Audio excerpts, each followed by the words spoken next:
Hello, YouTube. Hello, YouTube. Hello, YouTube. Hoping they're good for you over there.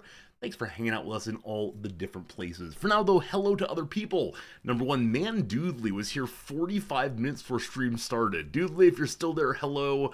If not, maybe you're off on time zones. Who knows? Hello to you, Unnamed Comet. Grulion, how's it going? Slivers, I hope your son is doing well here in Japan. It's good seeing you. Good seeing Spracknels always. Welcome, welcome. Hello, Bellic. Hello, George. Hello, Sakotera. Shepard, what's up? Slivers, thank you for the bits for my fancy countdown screen. Thank you. Maybe I'll never actually fix the countdown screen if it gets me bits for leaving it unfixed. Regardless, thank you for the bits. I appreciate it quite a bit. How we doing, Pepper? How we doing today, Dark Crystal? Strawberry Chemist, good seeing you. Fooheart, welcome. Steve, you said you just finished last night's VOD, and here you are. It's lined up that way, so you're able to just finish the one, and then a new episode is uploaded. We like to encourage the binge watching of our quote-unquote content. I wonder how people respond. Maybe you know this. How do people respond when they don't have a whole season of a show uploaded to watch?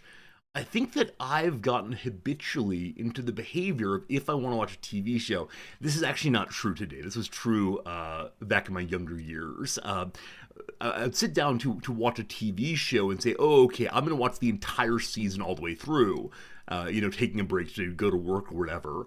But at once upon a time, we only got one episode of a show, and then we waited a week or so for a new one. Now, I'm guessing both of these broadcast presentations still exist, but I think for many of us, we've gotten more comfortable with, waiting until the entire season's up, and then watching all of it.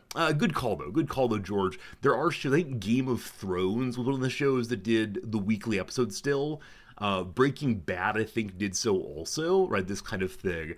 But now we have these spaces to discuss and analyze every minute detail of every show that's put up, right? And so it's much, much harder for the individual person or a group of friends to just sit around and chit-chat about, oh, what'd you think of this? What could it mean? And now it's the case that people will, analyze every single frame of the episode to figure out what's going to go on. And I don't know. As I said previously, I think we've lost something. We've lost a kind of ignorance that was maybe valuable for creativity. I'm not sure on that part, but we can now discuss to death in the period between the weeks. But I think I'm still someone who prefers to know an entire story is finished before I engage with much, if any, of it. Which I guess is back in the day, you'd buy a newspaper because it would have the latest serial, the latest episode of Sherlock Holmes rather, or some other Dickens piece, and you'd read a chapter and then wait till next week to read another chapter. And this is so different than how we think of books today, of course. Striking. Hello, Drek, good seeing you. How's it going today, everybody? HBO still releases weekly, including the upcoming season of Series 2 of The Pit, set in Pittsburgh. What is The Pit about? I've actually never heard of the show The Pit. I think maybe a student mentioned it to me as The Pit, and I thought P-I-T, like a horror show. I assume that Pit set in Pittsburgh is not this, but what is The Pit? Is it any good? It's an ER show. Oh, is everyone still trying to catch the magic in the bottle that was the original George Clooney ER? I know my wife still enjoys Grey's Anatomy. It's been on for, 38 years? It's less than that, but a very long time. And she still loves it so much. And when I'm out of town, she will just sit and watch. So I wonder if I get her onto ER, or onto The Pit, if she'd enjoy that also. Okay. That's what it is. The Pit has caught the magic of the original ER very well. I actually have never seen an episode of the original ER at all. I think I'm of the right generation for it, but for whatever reason, my family just didn't watch it. And so, all I know is that George Clooney was on it, and it was set in an emergency room, and there was a lot of smooching for people who are on the job. To Jurassic Park. Here we go, team. Once a day, it seems. George, thank you for supporting the stream, as you do. The Daily Upset. Once a day. It's gonna get real bad real soon.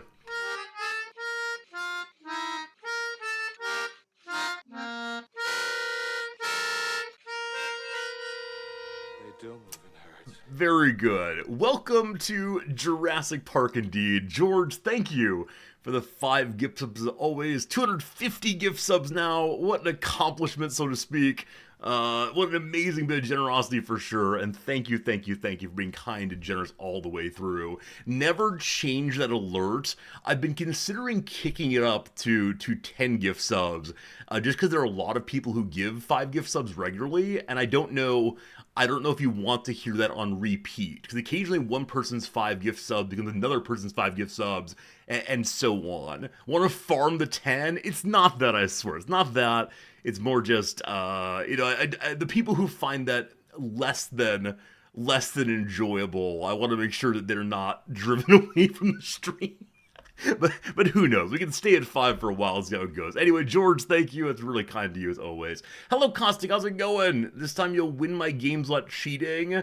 What on earth are you talking about, my friend? What on earth are you talking about? But I'm glad you're here, Caustic. Welcome, welcome. Play it 10 times for 10 gift subs. Probably not. Probably not. I think it's funny in a very small dose, and then bends over, leans over to being terrible pretty quickly. So it's my job to avoid the pure memification of the stream. Got to keep it somewhat respectable. Otherwise, I go to school and people say, "Hey, what do you do when you're not teaching?" And I say, "I listen to a melodica version of Jurassic Park on Hours for Ends." And say Kappa a lot. That's what the stream should be, certainly. Anyway, school yesterday was good. Had a nice time with the students. We had our first day of feminism. Lovely, lovely book by Bell Hooks called "Feminism is for Everybody," meaning it benefits everyone, and it's about limiting, sexist stereotypes of what men should be and women should be, and so on. It's a really thoughtful book, really interesting book, and she is deeply, deeply interested in writing a little book that anybody can understand and that everyone can hopefully get on board with, because it's not anti-male, it's not anti-female, it's not anti-anybody. It's trying to understand where oppression comes from and so on. So Bell Hooks, Feminism is for Everybody, very good book indeed, and the students responded pretty well to it, and it was quite, what was the word, a posit for the day, because of course Japan has our first female prime minister. And so we got talking about what does that mean for women's rights and women's positions in Japan. And the students had really subtle responses. And I'm always glad to see that. Of course, I'm not allowed to get involved in Japanese politics, but hearing the students talk about how good for her, but she had to present herself as being a very aggressive, warlike politician to be taken seriously by part of the conservative party she's in. So there's that, and then a number of my students said that her father went on this terrible rant at the dinner table about how women can't be trusted in positions of power. They're too weak, blah blah blah. And the student said she felt so strange in that moment, because usually she just agree with her father and move on. But having read the Bell Hooks earlier in the day, she wanted to challenge him so much. She wanted very much to say, but maybe you're assuming that women are a certain way, and this kind of thing. And so I'm glad they get the students to think about their own lives and so on. But who knows, who knows, who knows. Shepard with a comment about Football Manager 25 coming out so soon. Adding the women's leagues added a lot of benefits and items to the game. Shepard, what do you mean by that? I see you can't say what it is, but I know that part of adding women's teams to Football Manager has been a resetting of the engine so that different types of bodies can be represented and different gaits and so on. They're taking the introduction of women's teams quite seriously as something other than just guys models with long hair. So I'll be so curious to see what's different. I mean, I think that not having a Football Manager 2024 threw off a lot of people. This is a game that has come out just about every year for a very, very long time, and suddenly having this year-long gap was weird, but Hope was given an opportunity to put out a different and better product, not just the same spreadsheets with different names. But we'll see. I'm looking forward to playing that one later this year. Don't know if we're doing FM right away when it comes out, or if we'll wait till after EU4, or I don't know, if we're only playing RPGs now, so I can play with inventories and be a good guy. Never quite sure. Gorthos, how you doing? Welcome, welcome, welcome. Shadow, you've noticed that the new prime minister is somewhat against foreigners. One of her first acts has been to give a minister they call it a portfolio here, a responsibility for determining coexistence with foreigners. I don't know what that means, but the idea that there's a cabinet person working on the question of how best to coexist with foreigners in the year 2025 is a strange thing. Now, I'm I'm of such a position here that I'm fine and they're not concerned about me exactly, because there isn't anyone here who could take my professorship. There aren't any Japanese nationals who have the right kind of background training and English speaking and so on. But yeah, people who are in other kinds of jobs might find themselves being pushed out more. So I don't know. The Buddhist Party continues to support the main ruling party? No. Number one, it's not the Buddhist Party, it's Soka Gakkai. This is an important distinction. Number two, the Prime Minister ended up being supported by the Progress Party. And the Progress Party is one that's primarily interested in having more funding in Osaka. Osaka, is a place that has not gotten a lot of attention. Kyoto is the big tourist hub. Tokyo is the big industry hub, and so it's being referred to as a second capital Osaka program. So we'll see what goes there. And who knows? As with nuisance streamers, yeah, definitely streamers coming over and engaging in less than ideal behavior probably leads to a certain kind of anti-foreigner bias. With that said, I think the big thing, as so many other places, is difficulty in finding work for young men, especially, and young men understanding their problems, not in a direction towards systemic issues or structural issues, but instead to look at those people who don't look like me having jobs. And yeah, there's lots to say here. The kind of jobs that are most represented by South Asians, Indians in particular, tend to be jobs that Japanese people don't want to work, and that don't pay very much money. But yeah, it's much more complicated than the very simple story that the prime minister is telling. But that's not for me to talk about because I'm a resident here. I'm not a citizen. We should consider the job at Allegheny College. Nam's been seduced away. The job she's looking at with stars in her eyes now is near Los Angeles. I'm almost certain we're staying here, but because Noms has never worked well with California people. She thinks that people from California speak too slowly, and many of her assistants who have been Californians are vapid, and that is unfortunate. So at any time it's like, oh, but we'd be near the beach. Oh, but we could go to shows in Los Angeles. I just say to her, remember all the Californians you've ever worked with. So I'm pretty sure we're staying here. But like I said, anytime that Noms' contract is up for renewal, she does have this moment of, where on earth are we going to go? What on earth are we going to do? And yeah, we'll see. But her contract runs through June or so. I think she'll have her big conversation with the president probably in I don't know, maybe a month or so. That said, today's her birthday. Very excited for that. Woke her up this morning with a pancake breakfast with fruit in the pancake and a cut up banana on the side and her favorite coffee drink. And that made me really happy. She was delighted and surprised. And I gave her her first gift of the year. It was the pet rock. And she was absolutely delighted. I mentioned that some of you had suggested I get it for her, and she found that delightful also. So thank you for helping me figure out a good gift for her. This afternoon/evening, I will be attempting to make a cake for my first time ever, and most certainly my first time ever in the steam oven. So I'll take pictures on that one. I'm gonna make her a little, miso harissa spaghetti dinner also, and we'll see how it goes. But yeah, she's someone who focuses a lot on helping other people have good lives and meeting other people's needs. And so on this one day, she allows me to go a little over the top on being good to her. So hope it goes well. I might end up ending stream a little early to have more time on cake baking and so on, but we'll see how it goes after a while. Maharo, good seeing you. Welcome, welcome. Philo said you had a neighbor that named their dog Rock, so they can ask people if they want to see their pet Rock. That is pretty funny indeed. These kinds of jokes that one sets up for oneself, I wonder if anyone ever gets tired of telling the joke. Like, initially it's really funny. Hey, my dog's name is Stay. Sit, stay, come here, stay, etc. Where you confuse the dog. This is very funny as a joke you tell at the bar, but maybe a little bit less funny if you actually do it. I think sit, come here, sit is the joke standardly. Regardless. I can't imagine having that kind of joke for a pet. But, who knows. Other than that, I think I'm going to have my students do something weird next week.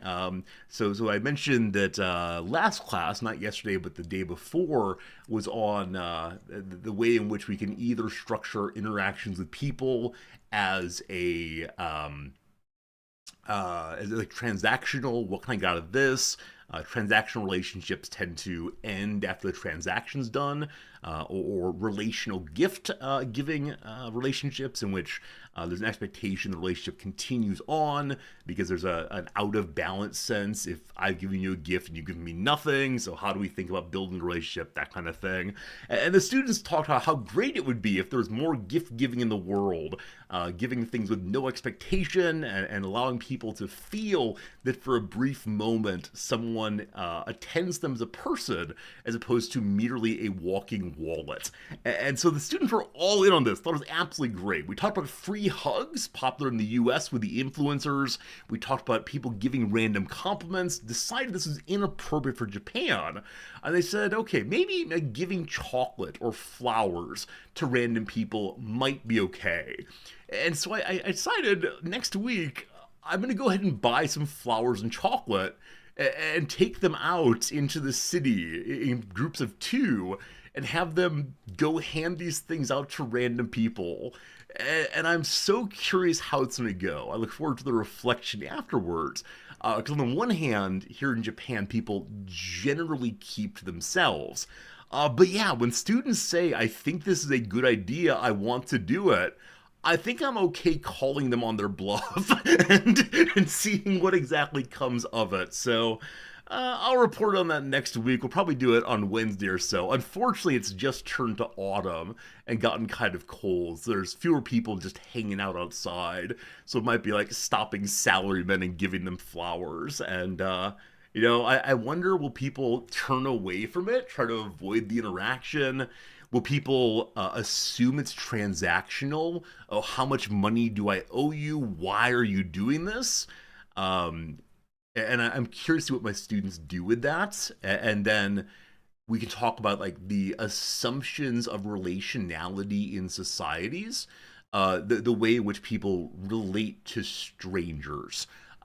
So in American culture, the stranger is often thought of as the dangerous person, right? The dangerous person all the way. In Japan, it tends to be the stranger is the neutral person. We don't have an immediate attitude towards them. And then my students from various Arabic cultures will often say the stranger is the guest. We assume they're engaging in a positive way. Also, my students from India say this. We assume a positivity for religious and cultural reasons, and then if it goes bad, that changes very quickly. So I don't know. Stanford experience their students, or look here, it's not an experiment. I'm not publishing anything. It's a classroom activity. I'm sure the university won't get told off for students disrupting public order. Agellius, you're actually not wrong to bring that up. I should probably contact someone at the school and make sure they're cool with this one. Usually as a professor, I just go, that's a problem for PR, not for me. But because NOMS is part of the administration, I should probably check in and make sure they're okay with it. The people who are not NOMS. So I don't know. Pharaoh, are you picking fights? I appreciate your picking fights, my friend. Of course, I'm speaking in generalities and all of this, but we'll see how it goes. See how it goes. The thought that it might be a scam makes sense. That said, here in Japan, there is a habit that I wasn't familiar with before I came here, which is some businesses on hot days will have people outside handing out basically packages of Kleenex that are branded with their company's logo. Now, I don't know if this happens in big cities in the U.S. It's never happened anywhere I've lived in the U.S. But I've been walking down the street and there's just people handing out Kleenex with no follow-up sale of, take the Kleenex and come inside, or, now that you have that, you have to talk about credit card rates. Instead, it's a thought that having this with you will remind you of how great they've been to you, and you'll come back when they need something. So I think there is a tradition here of handing things out to the stranger. But yeah, we'll see what happens. I'm excited to challenge my students again on where does their theory and their praxis come together. So that's a story for next week.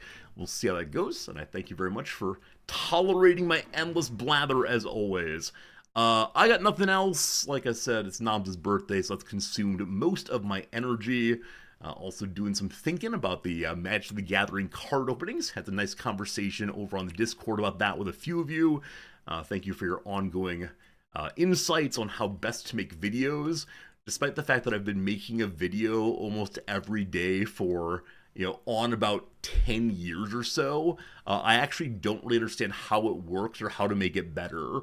So this is why I change nothing, update nothing, and hate resetting the computer, because I don't actually understand how anything works. And so those of you who have shared your knowledge with me in lots of different fields, thank you, thank you. I actually need to reach out to one of you pretty soon to talk about union apprenticeships. I need information on how union apprenticeships work in fields other than electricians. I'm working on an article that needs a little discussion of the unions, and that should be a good time. So, all right. That's enough words. Tarek, it's true. Cake is upcoming. I've actually hidden all of the ingredients for the cake in this room. Wait, Maharo, you're part of the Wobblies? I am also. I didn't know that.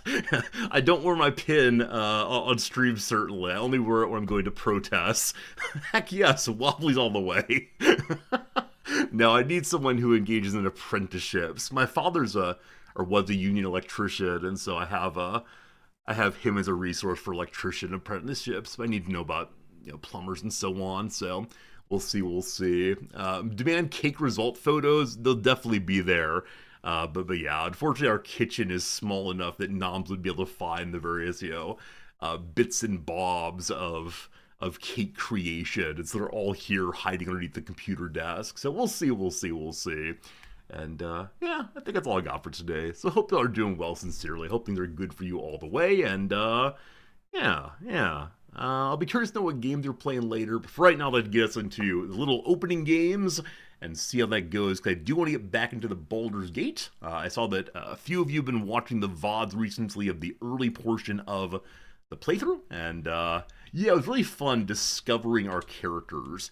As of right now, we know a decent amount about the motivations the different people are spending time with. I think we fleshed out our main character's personality pretty decently.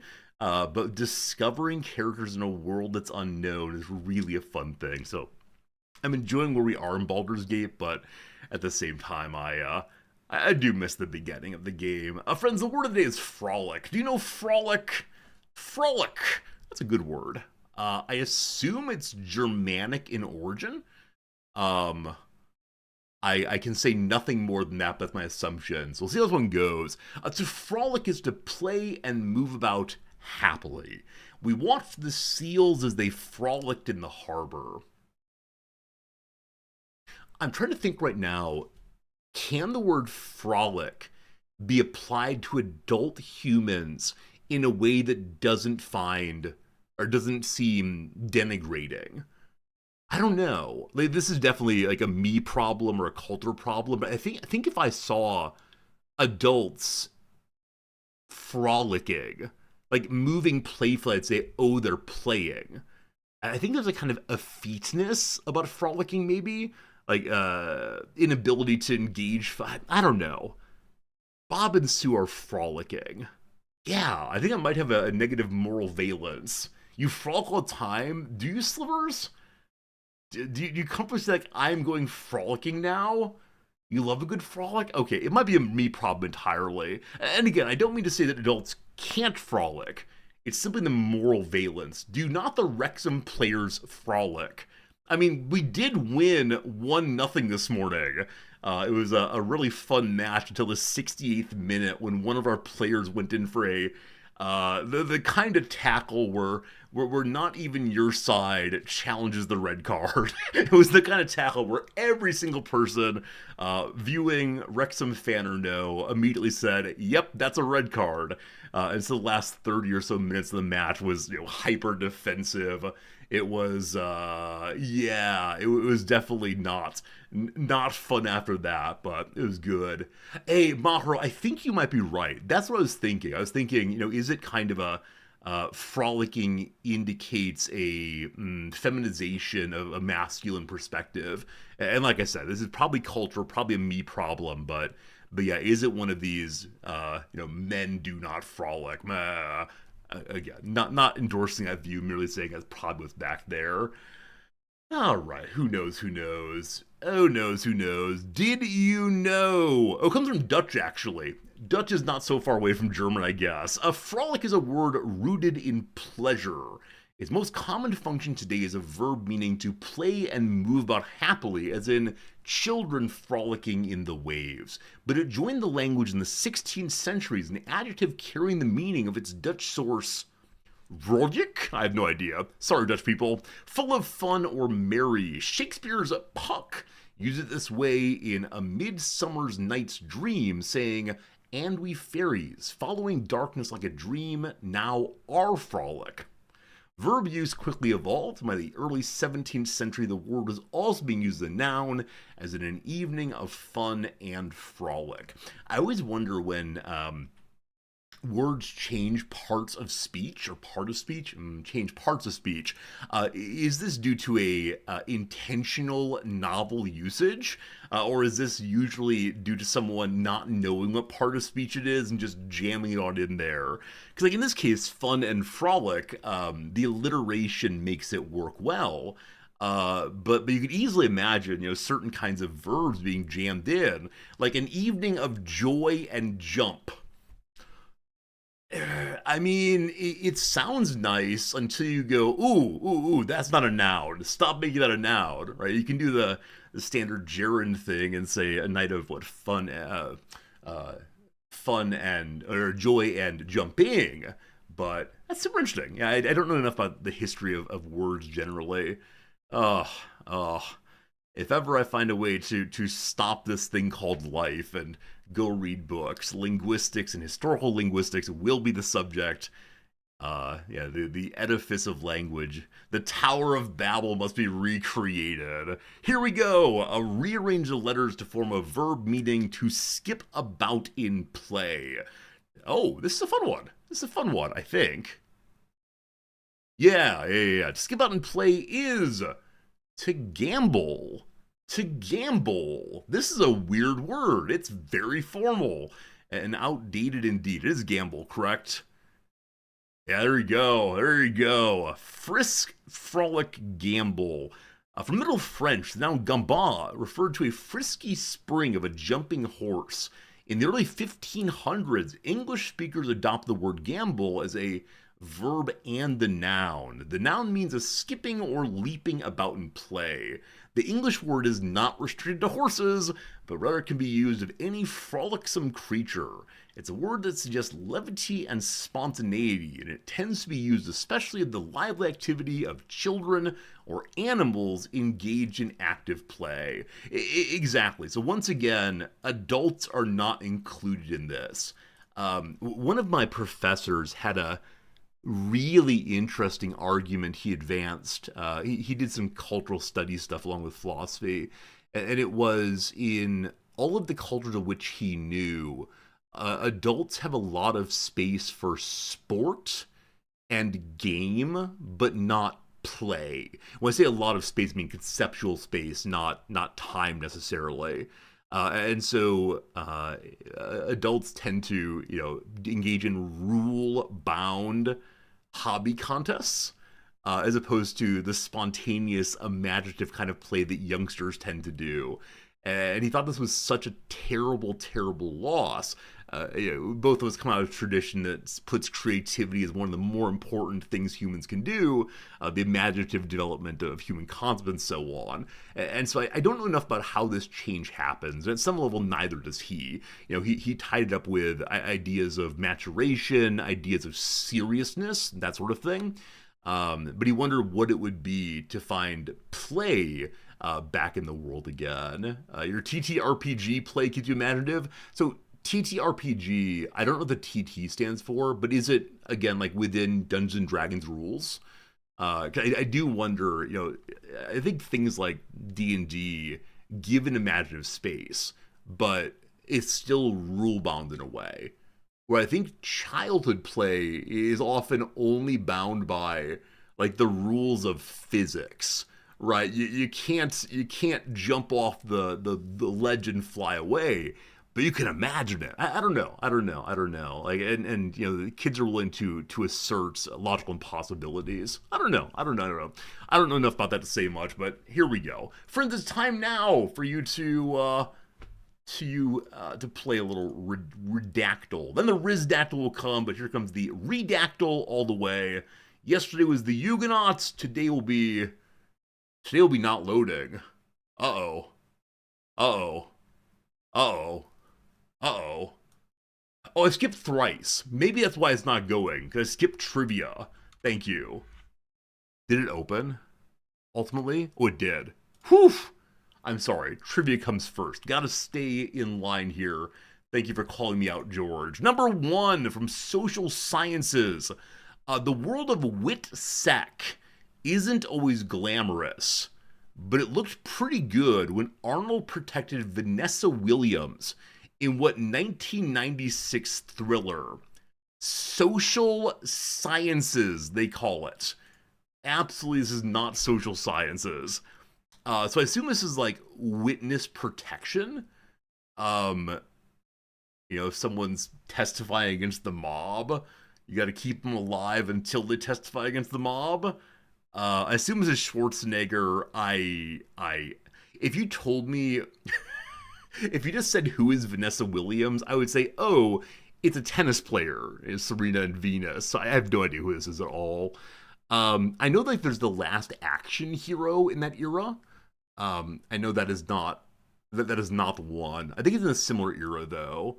Like The Bodyguard comes to mind, but I'm pretty sure it's not Arnold Schwarzenegger.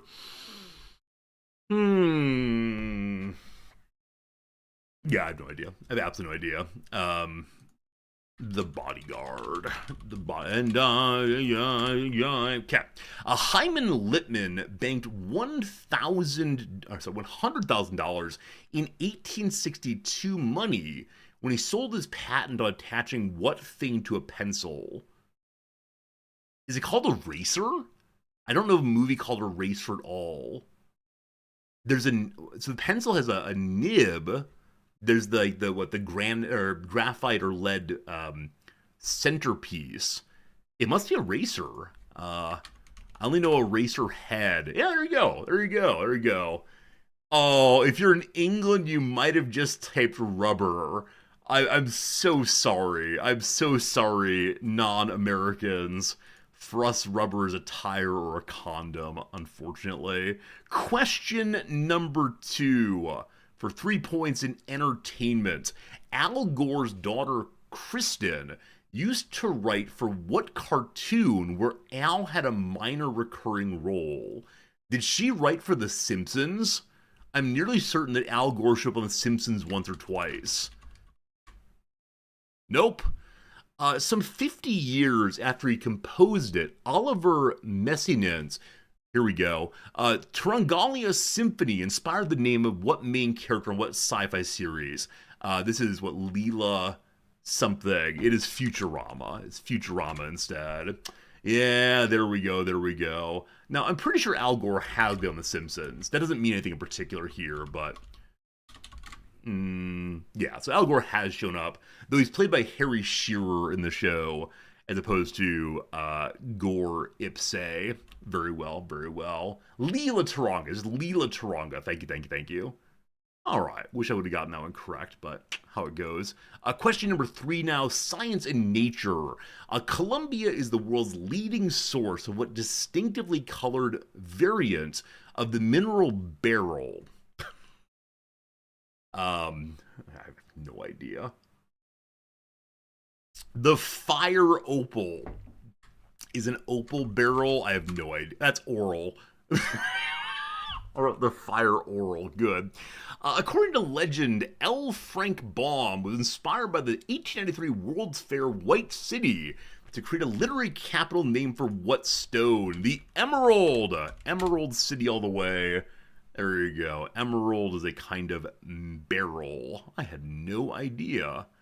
Ireland has 0 mines that produce emerald. Really? I had no idea. I had no idea. It's just the green.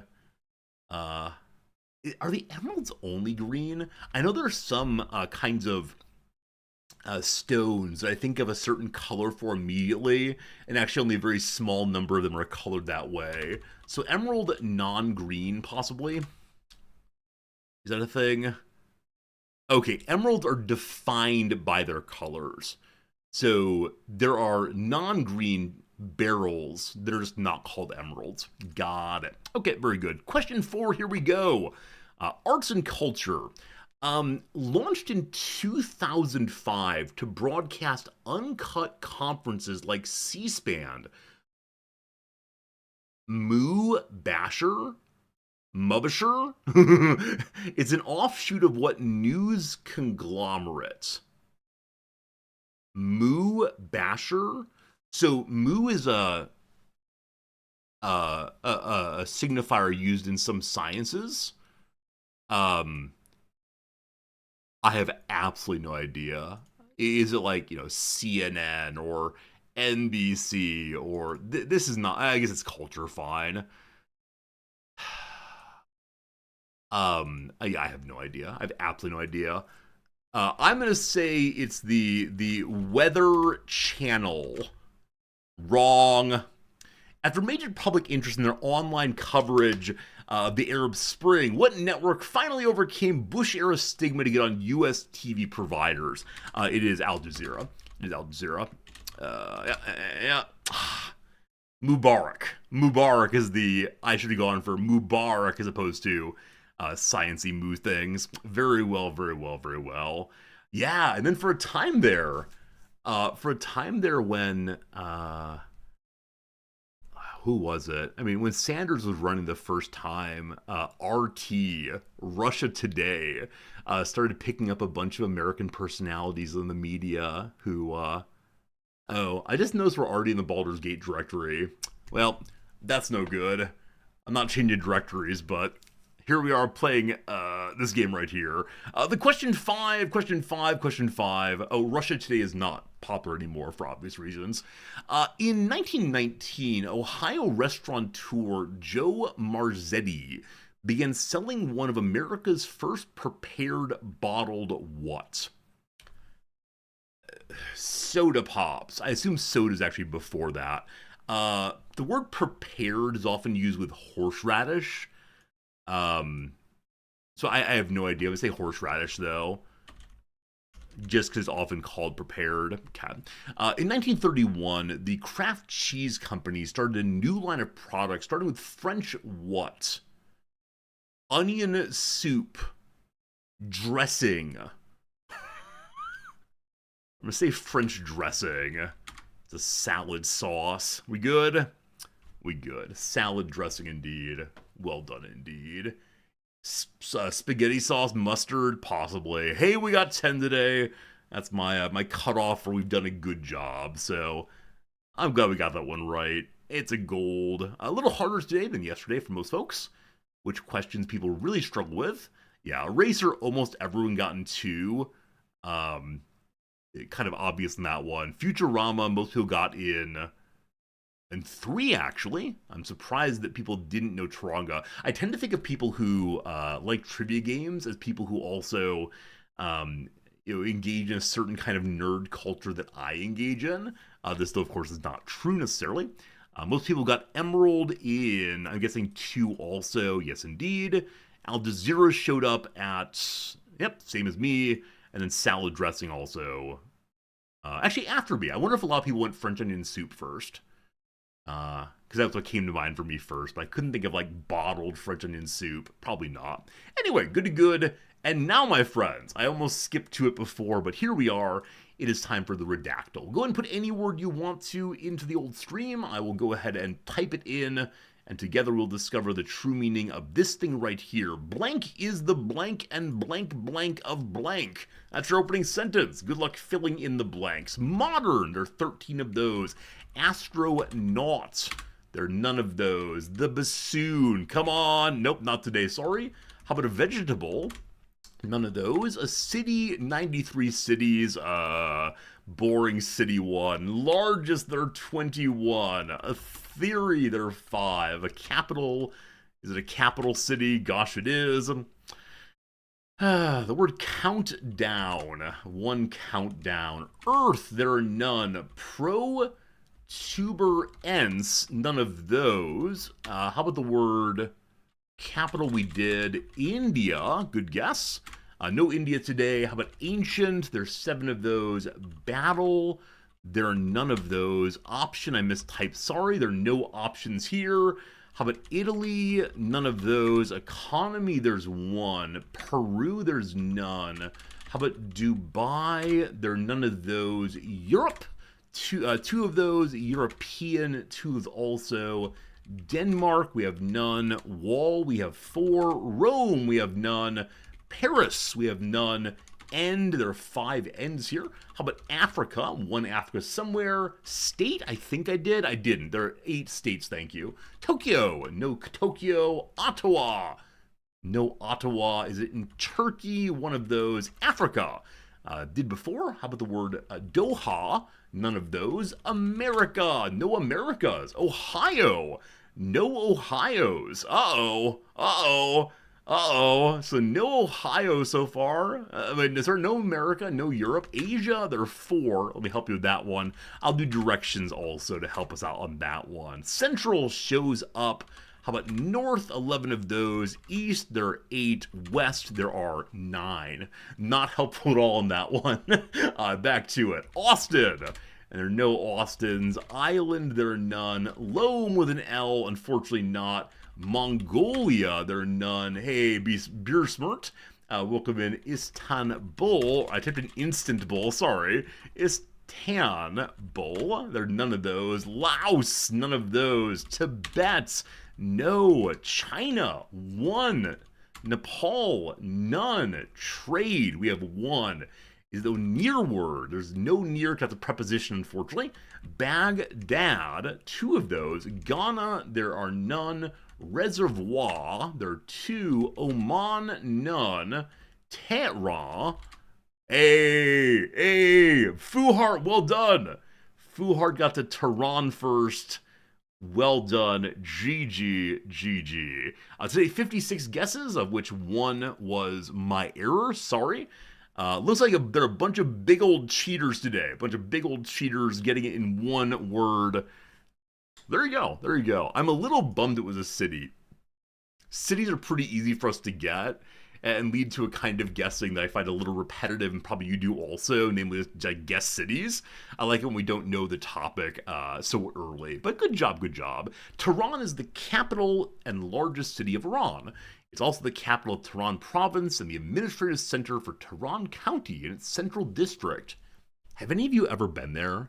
I know it's not super easy to get there these days, but have any of you ever been to Iran at all?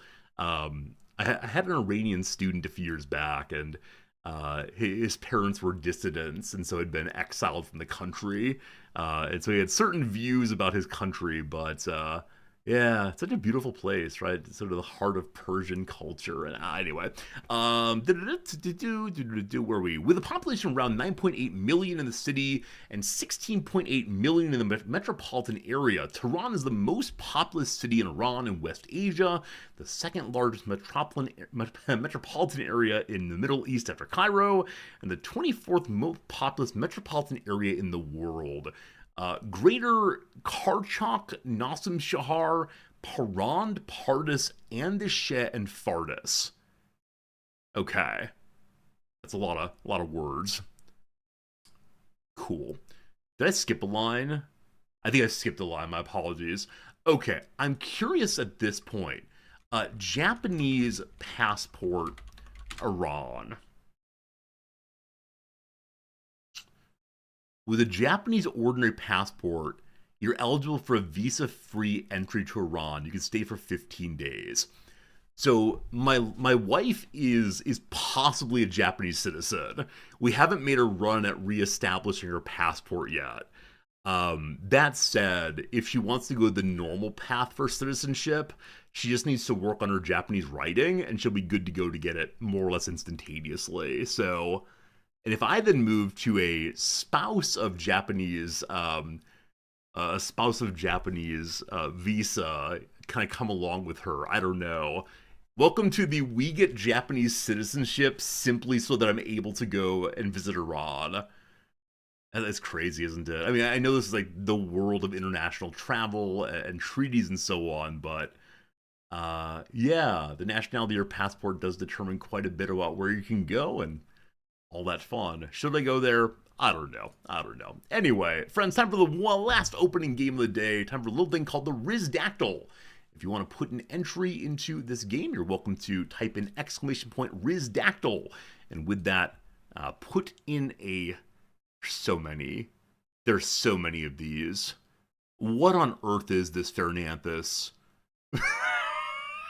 What on earth is this? Alright, I got one right here from our friend Radicus. Radicus is a good one. I thank you very much indeed. Very much indeed for a great submission, Radicus. Probably the future Pharaoh. Let me go ahead and mark this one as being used. Friends, I see a... Boop. I see a Wikipedia page on my screen right now. I invite you to guess any yes/no question you want to, and we will together discover the meaning of this one. Is it a place? It is. It is not a place. No. Can you lick it? You cannot lick it.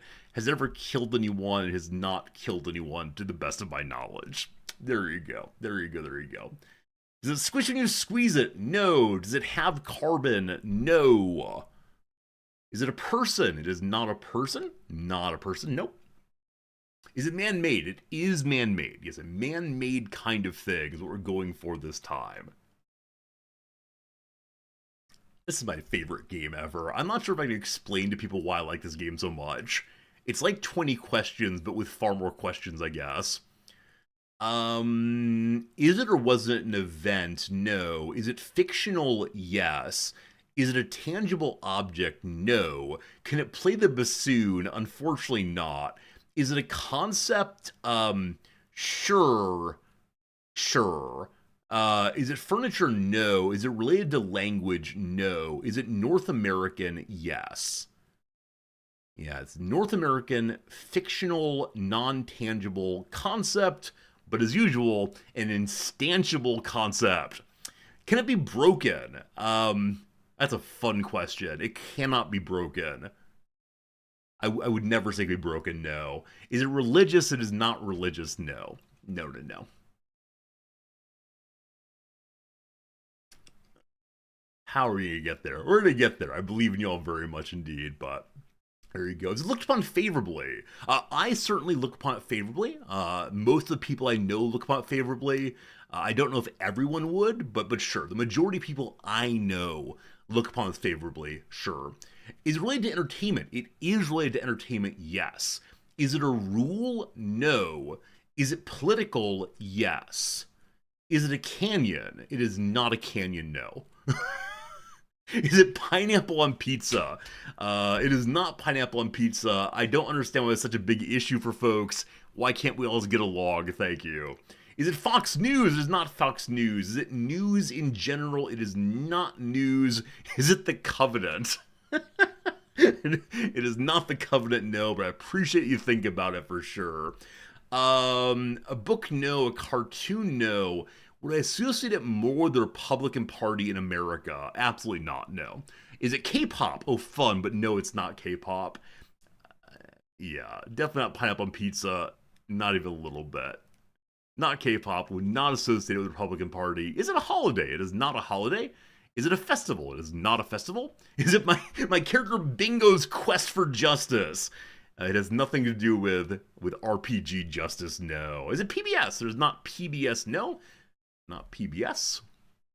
And definitely entertainment. Definitely entertainment. Definitely non-tangible. Yep. Political also. Is it a genre of music? It is not a genre of music, no. Is it K-pop on pizza? I don't think anyone's tried that yet. Maharo, here's your quest for greatness.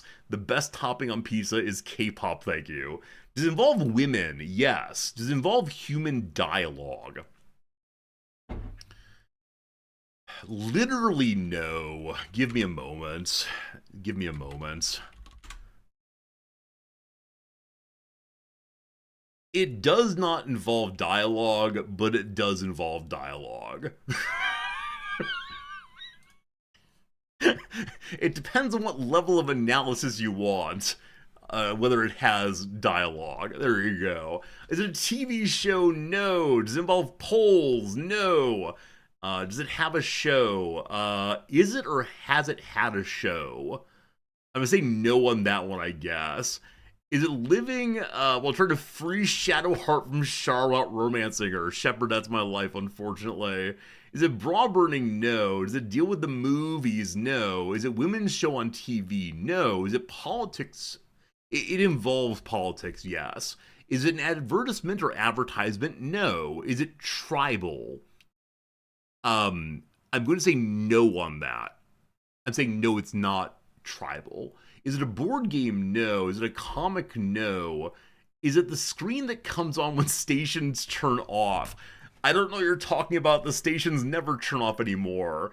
You have the off-air, either static or noise, right? We're still broadcasting. You can't take away our license. Does it involve media? It does involve media. Yep. Entertainment media, we'll say.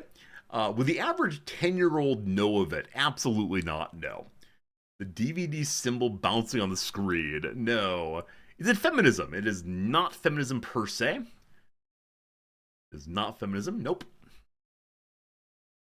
Is it an award? It's not an award. Is it music? Yes, it involves music. Maharo, nice job on that one. Do people vote on it? They do not vote on it. Would the average American know of it? I'm going to say the average American viewer of this channel would know of it. The average American, though, I'm not certain. I'm going to say the average American would not know of it, but I'm not certain on that one. Is it unique? 9, no one asked. It is unique, though. Do people vote on it? No. Did it exist before 2000? Yes. Is it about rights? Sure, it's about rights. Is it a musical? It's not a musical. Is it the FCC won't let me be me, so let me see? It is not the FCC, no. Is it MTV? No. Is it J Idol music? No. Does it involve folds like Ben Folds? It does not involve folds like Ben Folds. Is it country music? It is not country music. Did it exist before 1990? It did. Before 1970, it did. Yes, yes, yes. Is it the infomercial channel? It is not infomercials, no. It is definitely music. Music is the overall category we've gotten into. Music. I should have music up here on the screen, probably. Was it made in the 90s? No. Is it Rosie the Riveter? No. Is it the explicit content sticker for the albums? No. Is it pre-1900? No. Is it singing the national anthem? No. Is it Grand Old Port? I don't know what that is, but no. Was it played on the radio? Yes, indeed, it was played on the radio. Is it infomercial the music? It's actually oh gosh, Lord. Infomercial the opera. Is it a parody song? No. Was it made during my lifetime? No. Oh, the Grand Old Opry. No, no, no, no, no. Rock and roll? No. Was the music more well known outside the US? That's a great question, but no. It's an American thing known in America primarily, I believe. Almost certainly. And no problem, Aro. So on the radio, political, music, before my lifetime. Is it resistance music? Of a certain kind, sure. Is it marching bands? No, indeed. Is it One Night in Bangkok? You're not going to get me to say all the lyrics to One Night in Bangkok, are you? It does make a hard man humble. Brick Ed, thank you much indeed for your generous gift sub to One Night in Bangkok. From the musical Chess. Isn't that amazing? A song from a musical gets airplay, and most people who listen to it and like it, I think it may even hit like the Hot 100 or something, don't know it's from a musical. It's amazing. It's amazing. Hip hop or rap? No. Marching bands? No. Is it a baseball song? I don't think so. Que Sera Sera? No. Is it bluegrass? Close. Is it Woody Guthrie? No, it's not Woody Guthrie. Is it a musical group? No. Charlie Chaplin? No. Has it been on TV? I assume so. Is it Fortunate Son? No, it is not Fortunate Son. You're very close. This land is your land? No. Is it Arlo Guthrie? It is Arlo Guthrie. Oh, you're real close. Almost burning up. It is Arlo Guthrie. What could it be? Is it Alice's Restaurant Massacre? Indeed it is. Do you know this song? It's almost 20 minutes long, and it's about being opposed to the Vietnam War. If you don't know this song, I encourage you to check it out. It is a really interesting take on what it means to protest. Interesting take on what it means to be able to find the resources to challenge systems of oppression by using the rules of the system of oppression. It's a bit of a joke, a little bit ridiculous, but strongly recommend you check it out for sure. You sang a part of this to your recruiter when you signed your enlistment paperwork. Bellick, you're my hero. It's amazing. You can get anything you want. Alice's Restaurant, except for Alice. There you go, team. It's wonderful. It's wonderful. That took a little longer than expected. Let's go ahead and do one more of these, though, and then get on to our Baldur's Gate. Oh, it's great. Great, great, great. All right, let me go ahead and scroll through here and find one we'll do for now. So many good ones. So many good ones. I'm going to go ahead and do the oldest one on the list right now. I've got to clear the old to make way for the new, as always. So I see a new one on my screen right now. This one is from Kaz. Kaz, this one is yours. Friends, I'm interested in you putting some questions in chat right now. We'll get this figured out together. I believe in you. Also, I'm nearly certain we haven't done this one before, but it is possible we did. When I moved some over from the old system to the new system, there were 2 or 3 I wasn't certain on. Here we go. Is it made of carbon? No. Is it a food? No. Is it a person? No. Has it ever killed anyone? No. Is it unique? It is unique, yes.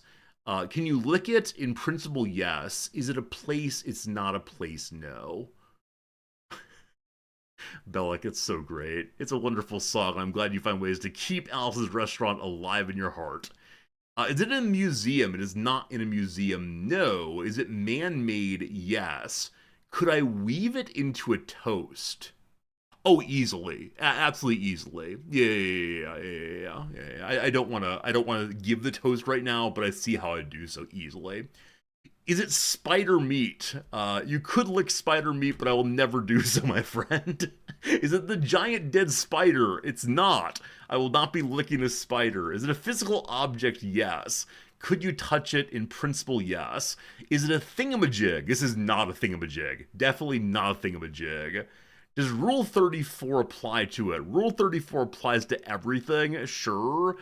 Don't Google that, thank you. Is it in a museum? It's not in a museum, no. Is it made of paper? It is not made of paper. Does it make noise? That's a delightful question. Does it make noise?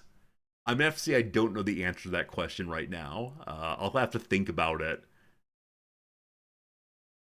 In principle, yes, it makes noise. Um, do you sit on it? No. Is it the Chicago Bean? No. Is it an organization? No. Is it a structure? No. Usually you'll ask questions I don't see coming, like, huh, how do I work with that? What do we do? Yeah, it is a thing, but not a thingamabob. Can you hold it in your hand? I believe that you can. Yes. Is it food? It's not food by any means. You consider this an example of play? This is not play. This is a game. It has strong rules. Is it bigger than a bread box?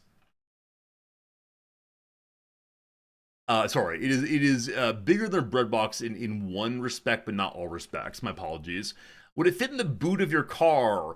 Look here, Europeans. We have trunks, not boots. It would fit in the boot of your car. Yes. Can Shadowheart romance it? No. Is it North American? Yes. Is it terrestrial?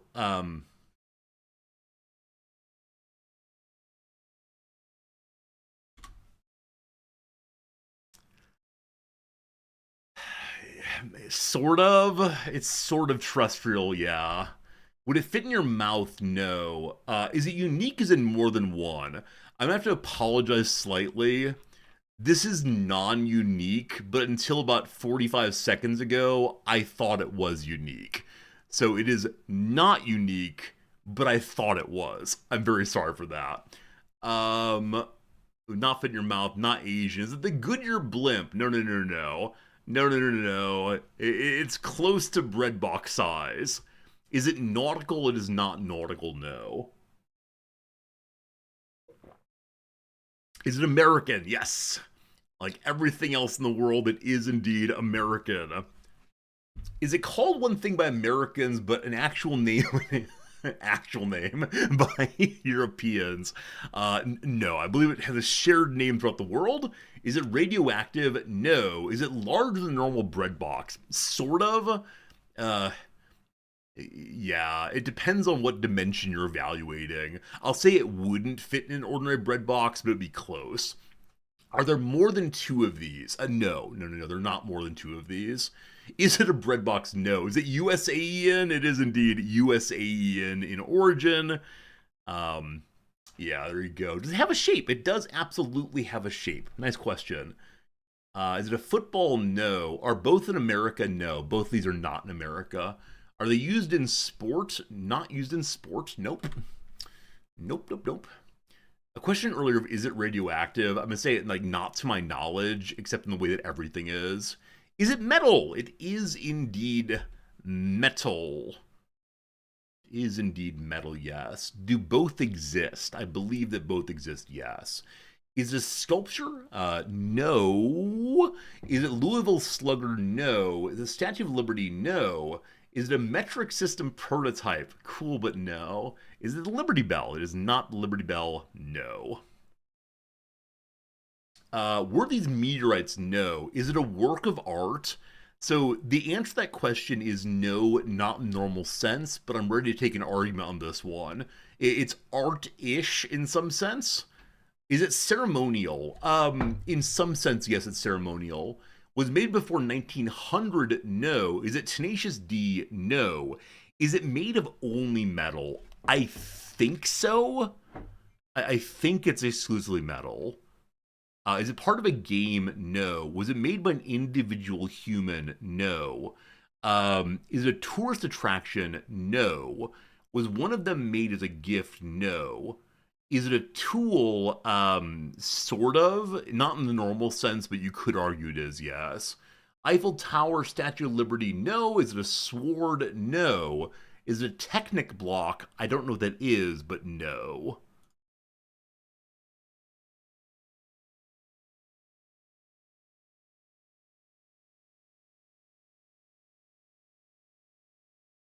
Um, I believe it's made of only metal. I'm ready to be told I'm wrong about that, but I'm wait, wait. I believe it's made of only metal. There you go. Is it a monument? Not directly. Is it a statue made of copper? No. Is its shape a circle? Yes. Yes ish. Three-dimensional circle, yes. If you had enough money, could you buy these? I mean, I don't think so. Is it the aluminum cap on the Washington Monument? Fun, but no. Is it a Ferris wheel? No. A demon core? No. Is it related to geography? Not primarily. Is it cube? Nope. Is London Bridge? No. Is it a measuring device? I like that question. It is not primarily a measuring device, but it would help with measurements, yes. Is it cast? Does that mean, like, is it struck in a large mold? No. This is a place where I don't quite know how words work. Does it mark a location? In part, yes. Is it 1 cent? No. Is it a detonator? No. Is it a banana? No. It's not the snoot. I don't know what that means, but no. Would you need special permission to see it in person? Absolutely. Absolutely. You would need special permission to see in person. I'll go farther than that. Good luck seeing it in person. Friends, I said earlier, I didn't know how to answer the question of if it's terrestrial. It depends on which meaning you're using. Is it in space? Yes, it's in space. There we go. Is the nuclear football? No. Is it a UFO? No. A satellite dish? No. Is it a scale replica of an Olympic-sized swimming pool? You could use that for measuring, but no. Is it Voyager? It's not Voyager. Is it Mars rover? No. The flag on the moon? No. Is it a moon rock or a Mars rock? No. Is it Sputnik? No. Is it a satellite? No. Is it in motion? Yeah. It's in motion? Is it a mirror? No, it's not cool though. I love the mirrors on the moon. You can bounce. Is it on the moon? No. Is it constellations? No. Is it Jupiter? No. Is it, underdog, the golden record? Voyager golden record. This thing is really, really, really cool. It's Carl Sagan's project to send as much about humanity as possible out into as far as space as possible. The record apparently includes like directions to get to Earth. It includes various elements of our measuring systems, etc. And so they put 2 of them on the Voyager. I did not know that. I didn't know there's one on each spacecraft. In fact, I didn't know there were 2 spacecraft until just now. So there you go. There you go. Yeah, there's a song on it. There's lots of information. There's images on it and so on. It's made of copper. It's made of multiple metals. Yeah, so it's copper covered in aluminum. There you go. There you go. But yeah, it also, I think, includes gold and so on. I don't know. They can use the ratio of remaining uranium. I don't know how science works. Yeah, but you can see how it's made here. These fellows, their amazing mustaches, took some pieces and smiled. The person wearing no sleeves. See, this is weird to me. These days, if someone were making like a super space project, I could imagine them wearing like clean suits all the way. This is just some dude back in his workshop. And then some gal doing some science stuff. Polishing, I assume. Look how polished it is. That's really cool. You have a copy of this album? Drek, I didn't know they made copies. That's really cool. Really cool.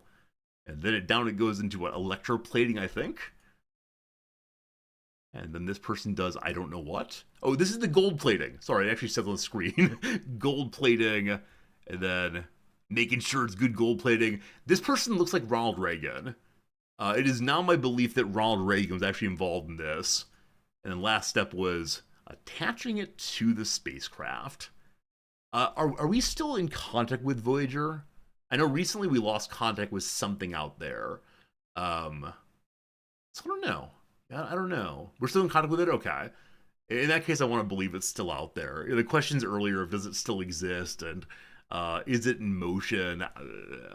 Hopefully, yeah. It's such a like in the grand scheme of the universe, it's such a small thing, but it really is this gesture of hope, I guess. And yeah, it might be the case the aliens don't care about us, or the aliens, use the instructions to come destroy us all. But yeah, it's this hopeful gesture that it's hard for me to imagine the U.S. at least doing this kind of thing today.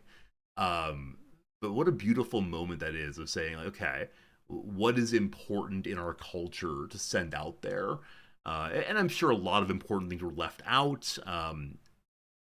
Culture is a big thing; it's exclusive at times and so on. But yeah, I mean, there may be no aliens, of course. It may not be important, et cetera, in the grand scheme of things. But I just like what it says about meaningfulness for the people of that era. And I do wonder, I know that in more recent years, there's been a certain strand that said, every dollar spent on spacecrafts and NASA and so on before SpaceX is a dollar not spent on trying to fix poverty and the other problems on Earth today. I don't know if that narrative was alive at that period back in the 70s, or if it was seen as a really important thing for humanity. Obviously for me, this thing has the stink of history on it, so it's great, it's absolutely wonderful. But I don't quite know what the political mood was back then. So I go, oh, Radicus, you're right. Whitey on the Moon was then. That's Gil Scott's Heron. Gil Scott Heron puts out this amazing protest song called Whitey on the Moon, in which he talks about how the problems of black people in the inner city especially are being completely neglected while popular white culture is focused on the space race and going to this rock out there. You're absolutely right. Thank you for remembering that. It's a really, really powerful piece trying to challenge the relationship between a certain kind of technological advancement and the concrete problems of people living in poverty. Oh, it's such a good piece. Thank you for that. It's been a while since I thought of Gil Scott Heron, I think. Okay, that's enough of that. Friends, it's time to go to the oops screen because I didn't load the game yet today. I do still have in the background a little game called Ball X Pit open. Let me close that real quick to save some resources. And if you're already here for the Baldur's Gate, I appreciate it. If you're leaving now because you don't want spoilers, I understand that also. Today we are in the middle of Act 2 still. We've found some places, we're exploring some things, and I'm really excited to see how today goes. Because I think something really cool or really awful is going to happen, and yeah, I hope it's the cool thing. You loading game? There you are. I'll give it a few seconds to avoid people who need to leave via spoiler avoidance. Dr. Possible, you're not wrong about that. But I think for people who want to criticize a certain kind of relationship to space adventurism, it's more the point of where spending priorities are, et cetera. The effort would be appreciated even if the solution is more difficult than simply dumping money on the problem. Yeah. We could talk about SNAP benefits that are not going to people next month. Let's not do. All right, friends, we have about 10 minutes to the next ad break, so I'm going to go ahead and load us up and see where we are. And if we're about to do something important story-wise, I'll probably take my once-a-day AFK break. And if not, we'll go ahead and do other things. Brickhead, I appreciate the flags there. Very cool to see always. We could indeed not talk about Snap. Yeah, it's a sad thing. One of these days, I'll become a more sane Hassan and do endless politics stream and comment on the news and get very, very sad about the world. Alright, we're in camp. I remember that my save file's name, Talk to Halson. There you go. I knew I left myself a note of what needed to be done. So yesterday, as the stream ended, we had an opportunity to help free the spirit of nature. Now, I was a little bit bummed about how we helped. We didn't go in directly and save him, unnamed, I appreciate you, go in immediately and save him, but instead we defended a portal outside. We found a really, really fantastic... Oh, Brickheaded. Brickheaded, thank you for a gift sub to Bread and Circuses TV. I don't know what you mean, I hope I'm entertaining you. And thank you for giving me some bread to continue the circus. Anyway, yesterday we helped save the spirit of nature. Halsin the druid went in and did the work, and we defended his portal. And what was a really fun fight, honestly. It was a fun fight that was made relatively easy by our cleric and paladin being present. And I sure am hopeful that, Halsin is doing well now. We're carrying a bunch of relatively expensive, relatively heavy items. So I'd like to go ahead and do some selling, and then after the ad break, I intend to talk to Halsin and see if he's managed to find a way to heal the spirit of nature, because something is wrong with nature, and I think it's cursed, and we gotta find a way to cleanse that curse, of course. And then also, the big thing of the day is we're very close to allowing Shadowheart to speak directly to her goddess.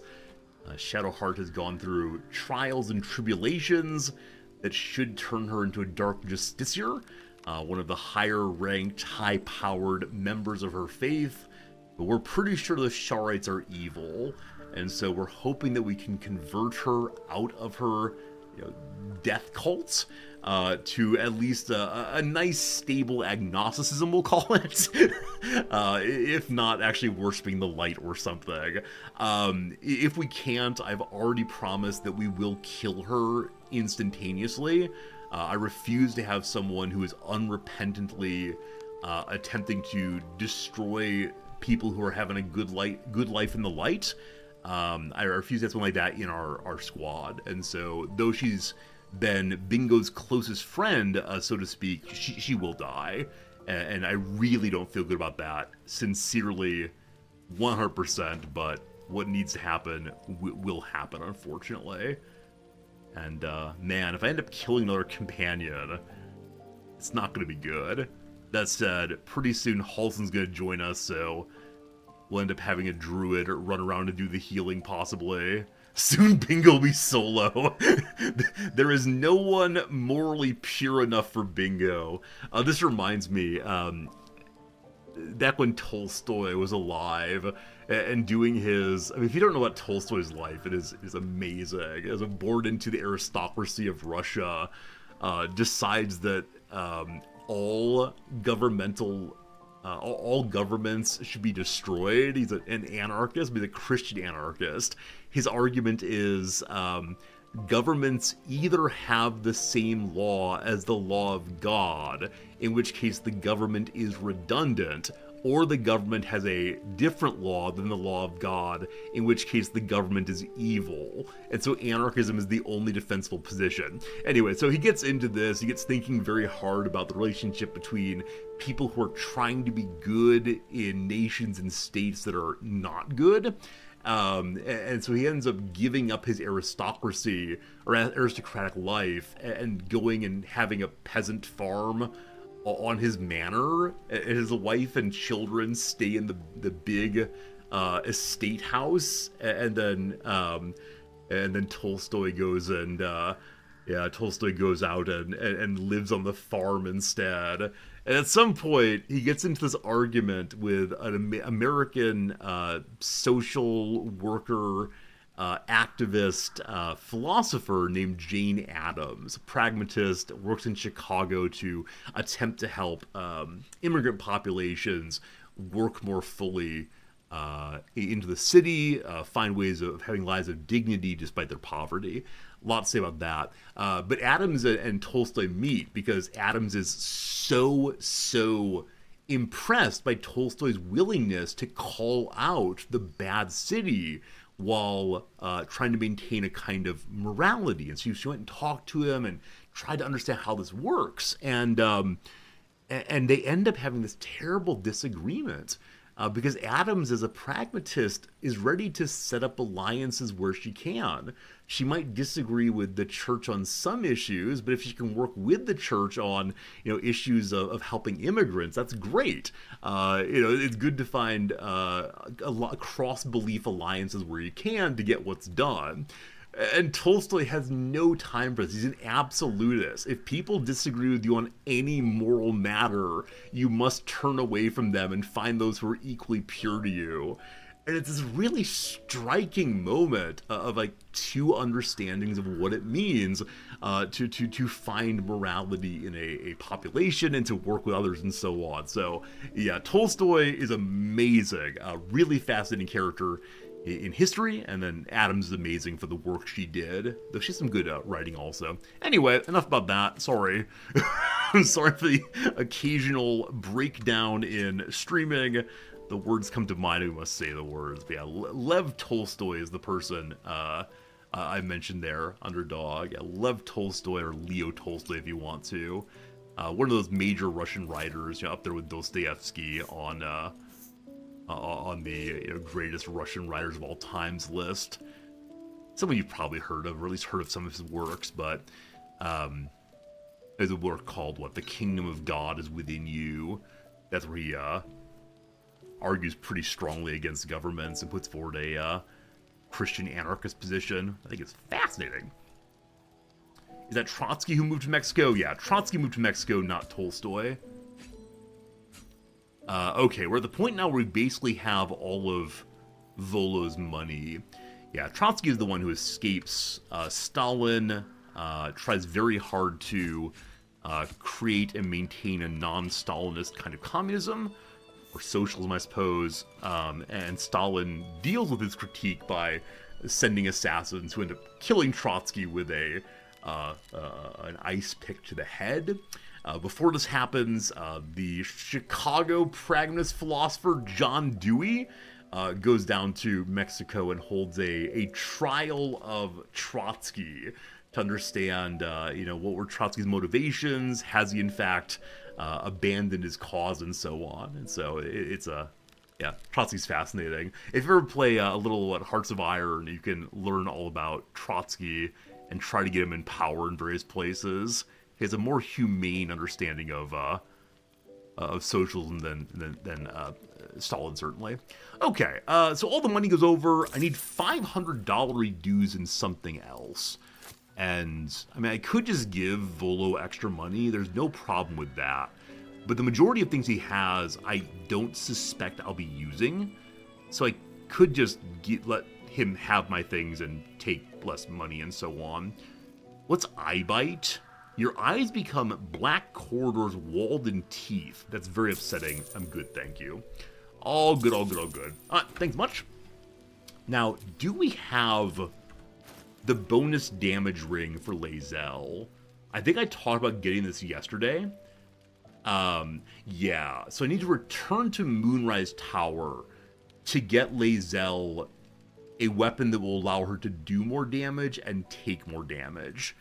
And I recognize that this might be pure foolishness, and she might die a whole bunch. But won't it be fun to try? We'll see, we'll see. I want to look at the big box real quick. I think I've dumped a bunch of items in there that, yeah, a bunch of items in there that ultimately need to be sold. Oh, gosh. There's Will. Hello, Will. Man, when we first started playing, I tried very hard to keep things organized. But yeah, this line here of armor, I should definitely sell. So can Bingo carry a decent amount of this? 4 to sell. Add to wares. Okay, he's not overweight quite yet. And the corrosive flail, I have no idea why I have that still. No, don't equip it. Don't equip it. Don't equip it. How we'll end up in the box? I'm comfortable telling the story right now. So, when we began the game, we were a bit of a for the good noob. Rube, a person who believed people unthinkingly. And so Will came forward as a folk hero, telling us that he was ready to go and do good works into the world. And I said, okay, yes, I'm on board with that. And he said, there's this terrible, terrible monster who's been hunting children and assaulting people in the forest. And we said, yes, we're folk heroes, you're folk heroes, let's go do it. And so I went and I found the monster and I killed the monster because paladins kill monsters. And it led to an absolute torrent of outrage as we discovered that actually Will had deceived us. Will had told us to use our powers of good for evil, in fact. And we killed someone who, I don't know, probably is innocent in some way, and it was an issue. And so I then talked to Will, hoping I could find a way to be very angry that he had lied to us, but there was no such button. And so instead, we force attacked him over and over again until he died, at which point we put him in the box where he lives forever, because I can't find a story-based way to make him really and sincerely dead. There you go. That's why Will's in the box and will remain there forever and always. Thank you. Does that make sense? Is that a good story? I think it's a good story. Avatar of Win, thanks for the raid, Avatars. Cool seeing you stream the other day. Hope you're having an altogether good one, and thank you for being a friend. Ba-da-ba-ba-da-ba-bum. Alright, where's Halcyon? There was no oath breaking by killing a possibly innocent person. Yeah, a lot of people were really surprised that as I killed Asterion and Harlock, there was no oath breaking. Thank you for being a friend. I wondered if that might happen. Avatar of Win, I said, thank you for being a friend. Now you're more fully a friend. Brick Ed, thank you for your super generosity today. Thank you very much indeed for, supporting the channel as you do.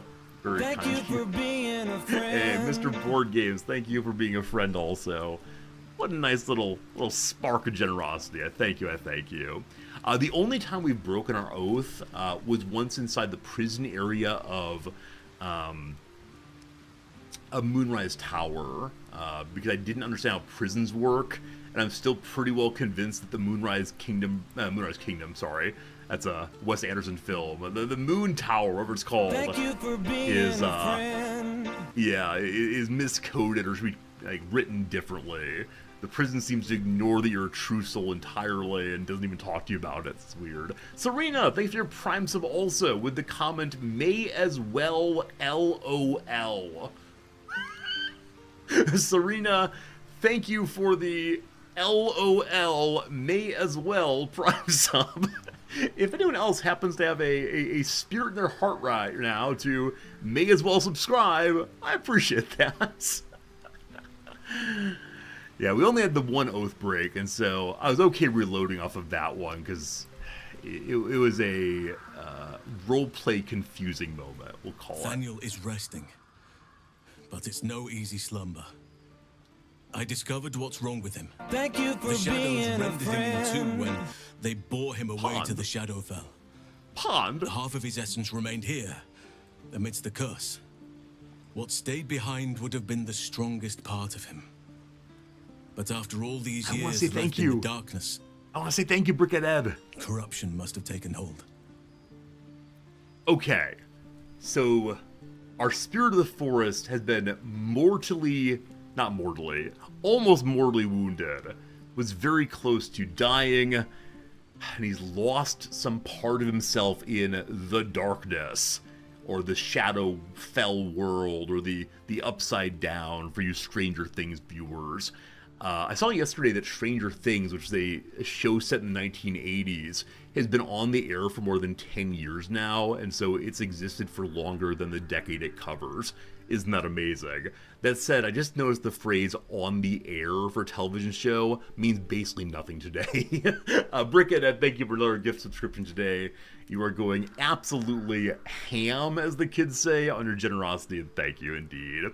Alright, how can I help with freeing the spirit of nature? It's both simple and not. We need to find Thaniel's missing half and make him whole again. Only the missing half may not come willingly. The curse will have sunk its tendrils deep, twisting Thaniel's essence into something else. Alright.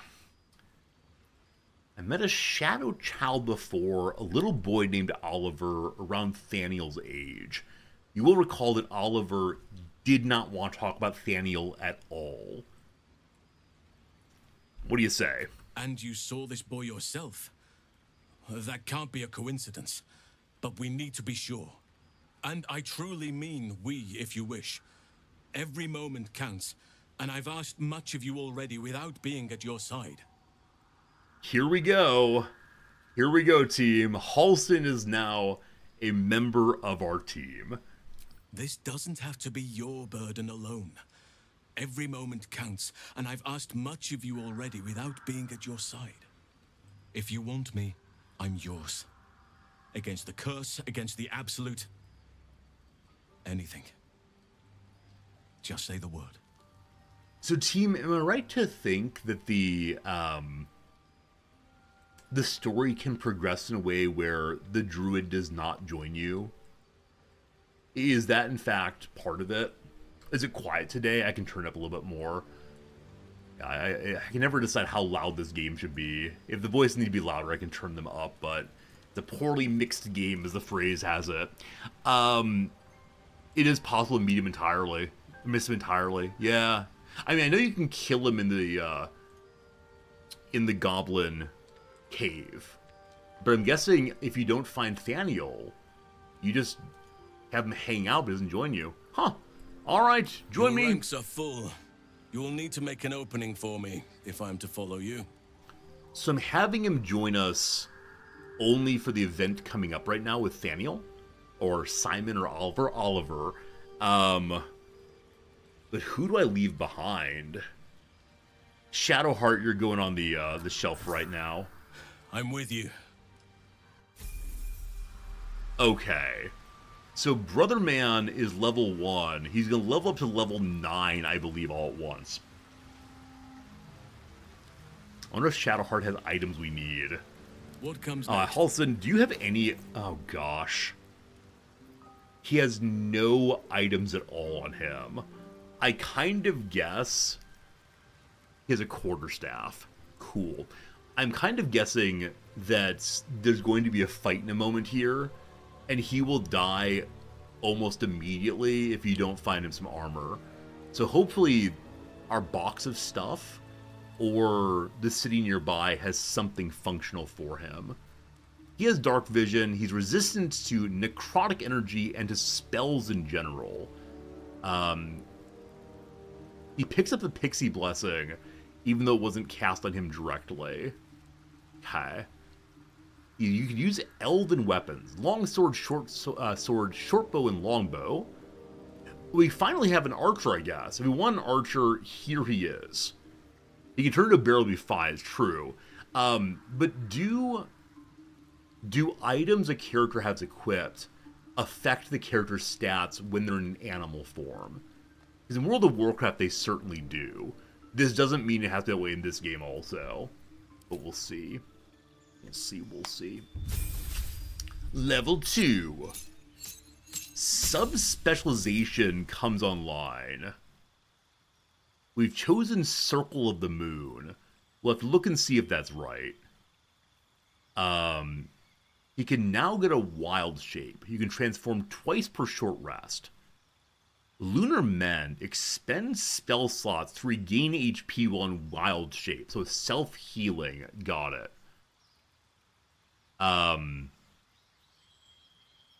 The first one is wild shape in general. The badger that can burrow into the ground. The spider that can enweb. The wolf that can incite allies, distract enemies. Or the cat. So I wonder if he has bear form, because we saw it previously. So he's picked up some new forms. Oh, there it is. Also, he now has the action to become a bear that can goad. So it's a taunting. It's a polar bear? Wait, why is it a polar bear? Is that lame? I think it's lame that he's a polar bear. I want him to be a brown forest bear. What do you mean a polar bear? Outrageous, outrageous, outrageous. Okay. Land, moon, spores, stars. You channel a natural arcana and creatures to cast powerful druidic magic. So we don't get bear form, instead we get natural recovery, get spell slots back. So that's not heal yourself with your spell slots. So I'm guessing this is like caster form, maybe? Circle of the spores, viewing death, necrosis, fungal growth, and sporulation as another part of life. You can manipulate spores to augment yourself and harm your foes. Weird. The stars! You are guided by the infinite mysteries of the cosmos. It's through your understanding of the stars that your druidic magic gains potency. So it's something more like Shadowheart, it looks like. You use a map of the stars to cast Guiding Bolt. You can expend a wild shape charge to become a star. Starry form Archer Chalice Dragon. We can become a constellation of a dragon. That's weird. I want to be a bear, thank you. Bear Druid, let's go, let's go. We currently have prepared Cure Wounds and Tangle. Goodberry. Conjure 4 magical berries into a companion's inventory. Creatures who eat the berry get 1 to 4 HP. Interesting. 1 to 4 HP is not very much, for what I assume is your bonus action. Thunder Wave. Pushing these away, and then Ice Knife. Talk to the Animals seems great, though Bingo can already do it. It feels RP appropriate, frankly. Fog Cloud. Animal Friendship. Convince beasts not to attack you. Must be a dumb animal. Huh. Charm Person. Make water. Long Strider we have on Gale. So it's interesting seeing how we can get access to the same spells on other characters, other classes, I guess. I think Fairy Fire is most interesting to me as a way of decloaking enemies when need be. So I'm going to remove... I'm kind of thinking Goodberry, frankly. Healing Word is any creature you can see. Cure Wounds those you can touch. Healing Word is bonus action. All right, change to Healing Word. Bring me Fairy Fire. I'm sure I'll remember to use it. Level 3! More health. Why? I'm not even going to bother looking at the spells until we've gotten all of them. It'll confuse me too much to constantly change them out. What do I not recognize here? Spike Growth. So I'm guessing we'll want to cast, become the form of the bear, and rush it in tank so Lae'zel can unload. Or we can go form of the wolf or something and get in there and just DPS. Because who needs casters? All winter meleeers forever and always. Ice Knight's your favorite spell. I'm sorry for throwing it on the side there. We can now become a dire raven that can blind enemies. And a deep rote? So the giant monster we saw previously, I think. New feat also, and a cantrip. We could do Guidance. If Shadowheart needs to die, I'm going to want to have Guidance. Poison Spray, Produce Flame, or Resistance. I'll take Guidance just in case. Selective feat. Is there I become an animal and eat things? He's currently 10, 14, 14, 8, 17, 12. So a point in wisdom would not be the worst thing ever. Athlete. Strength or dexterity goes up by 1. When you're prone, standing up, use less movement, also more jumping. Advantage of perception checks go up. Durable Constitution goes up by 1. You gain all HP back when you short rest. We're allowed to slam HP.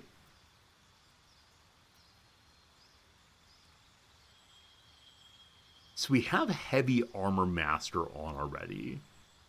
Heavily Armored gets us just one more strength, rather. Seems wrong. Lucky could be cool. Mage Slayer's gonna be kind of fun if we find a way to, like, charge into mages and healers and so on. Martial Adept. So one thing I don't know, team. One thing I don't... Oh, it's blocked. I think it's blocked. It's not already selected. Thank you, Shepard. I always forget that. So one thing I struggle with right now, and I guess I'll need your help on this one. If he's doing the majority of his work in bear form, for example, does the kind of armor ability he has, or the kind of weapon he's using, affect that? How exactly does...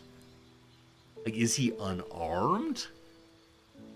Are there special druid perks? I don't know. Alert could be good? That's just like the go earlier in turn, right?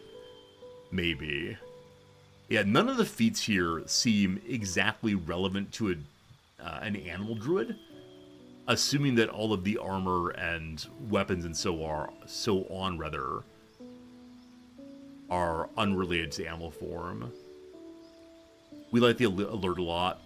I'm okay taking alert for right now then. Hooray! Yeah. Level 5. We get Wild Strike. Make an additional attack roll after making an unarmed strike in an animal wild state. So we are doing unarmed. I think I've sold so many unarmed items. I know many of you bemoan my selling anything magical, but I was pretty sure we wouldn't get a monk. And I didn't realize that the druid would be unarmed. Rough. As an additional attack, we could give him the, what's it called? The Amulet of Ha Ha Ha He He He He. The Amulet of Ha Ha He He He might be useful, because I think it does something involving monks. Maybe just get your chi back. So maybe not then. Alright, level 6. You got the Ice Staff. I don't know what the Ice Staff does for melee. We'll look in a bit. Primal Strike. Well, in beast form, your attack count is magical for purpose of overcoming resistance and immunity to non-magical damage. Okay. So, protection against, like, stabbing, for example, we get a bonus as if we were magical instead. Got it. The Panther, or the Owlbear. You can become an owlbear. Or do I finally try to use stealth? As many of you know, I'm incredibly bad at stealth in any game. But it could be cool to get, like, in behind some characters and so on. A bunch more fun stuff there. We're at level 8 now. Level 8, one gets another feat and the saber-toothed tiger. There are way, way, way too many animal forms. I have no idea how I'll use which one. Maybe for the rest of the playthrough, I'll choose a different animal for every single fight and call it the zoo playthrough. Tavern Brawler good? We like Tavern Brawler. Well, making an unarmed attack, cool. Your strength modifiers add the damage, attack rolls an additional time. Cool. So, more strength, more good, and also better chance of hitting, I guess. Wish I could put this into wisdom, but no. Strength, I mean, it doesn't really matter which one. I'm gonna do strength, I guess. Who knows? Tavern Bear. Gotta drink constantly. More spells, more spells, more spells. And I believe that is that. Hello, Halson. Hope you feel good about yourself now. Okay. So we end up with 3 cantrips. They are Shillelagh. My Staffer Club becomes magical. It can deal some bludgeoning damage and uses spell casting for attacking. Probably not for us, but maybe.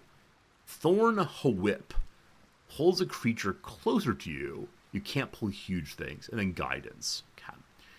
We have 4 level 1 slots, 3 level 2, 3 level 3, 3 level 4, 1 level 5. We'll start at the top and, well, start at the bottom, actually. So what looks like a heal here? This looks like a heal here. Cool. Wasn't there some other heal? Huh, I don't see the ranged heal. Wasn't there a cure wounds and, like, heal the other thing? I don't see it, team. I don't see it. It's not a cantrip. Maybe I didn't learn their heal. I thought I learned it. Huh. Maybe not. Okay. What other level 1 do I want? So I don't really imagine us doing too much casting outside of battle. Maybe. Like, sorry, outside... I don't think it's doing much casting at all. I want buffs primarily, because I intend to probably have him primarily in animal form, not casting form. Oh, can you cast in animal form? Like all your spells, or only some of them? Because don't you have to say words with them? And I guess maybe the owlbear can talk, but the other creatures just can't. Fairy Fire seems useful. Okay. Spike growth. Ground becomes spikes. No. So bark skin, armor goes up to 16. I don't know what our armor will look like in a little bit, so I'll hold that one for right now. Magic ability enhancement on someone. I don't know how to use that well. Flame Blade, no. Flaming Sphere, no. Gust of Wind, push people back. I'm sure many of you use those for cheesy fall damage kills. Alright, so a way of removing disease, poison, etc. I think might be very good. Moonbeam we have on bingo. Various stealthing things. Sleet Storm. Concentration. Oh, a storm that disrupts concentration of spellcasters. Douses fires and creates an ice surface. Interesting. Interesting, but not what we're looking for here. Makes weeds burst from the ground. A Feigned Death. Put an ally in a protective coma. Fascinating. Giant Sun we already have. Oh, we have Giant Sun on Shadowheart. I might want to have that on Buddy also. Wall of Fire, no. Stone Skin. Turn a creature's flesh hard as stone. It takes only half damage. Alright, I think we have to cast this on the Bear Druid himself. Every single day. It's a concentration, so it'll probably fall off pretty quickly. Is it Battlecaster that lets you keep concentrations up longer? That could be good. It's probably better if you use him as something other than a melee fighter. Grasping Vine. Freedom of movement, I'm guessing, is very important. I think I had it on Shadowheart and then almost never used it, unfortunately. As so many other spells do. Conjure a Dryad to fight alongside you. She can use Nature Step, Entangle, and summon a Woad. Get a little friend. Or a Minor Elemental. Confuse somebody. Blight upon your family. Wall of Stone. Hey Jim, how's it going? Target an otherworldly creature and attach its consciousness to your own. So this is a concentration ability. Has something weird join ya. A giant healing just in case. So a lot of these spells seem to be offensive. I really prefer defensive spells. I don't know what to take even. I guess I should take more level 1s just in case. I guess Entangle and Animal Friendship seems fun. I'm gonna trust that we don't need good berries. given that we have lots of potions still. I'll take Moonbeam, because I sure do like blocking off choke points with that. Talk with animals? Bingo has it, though. Ice spells are great.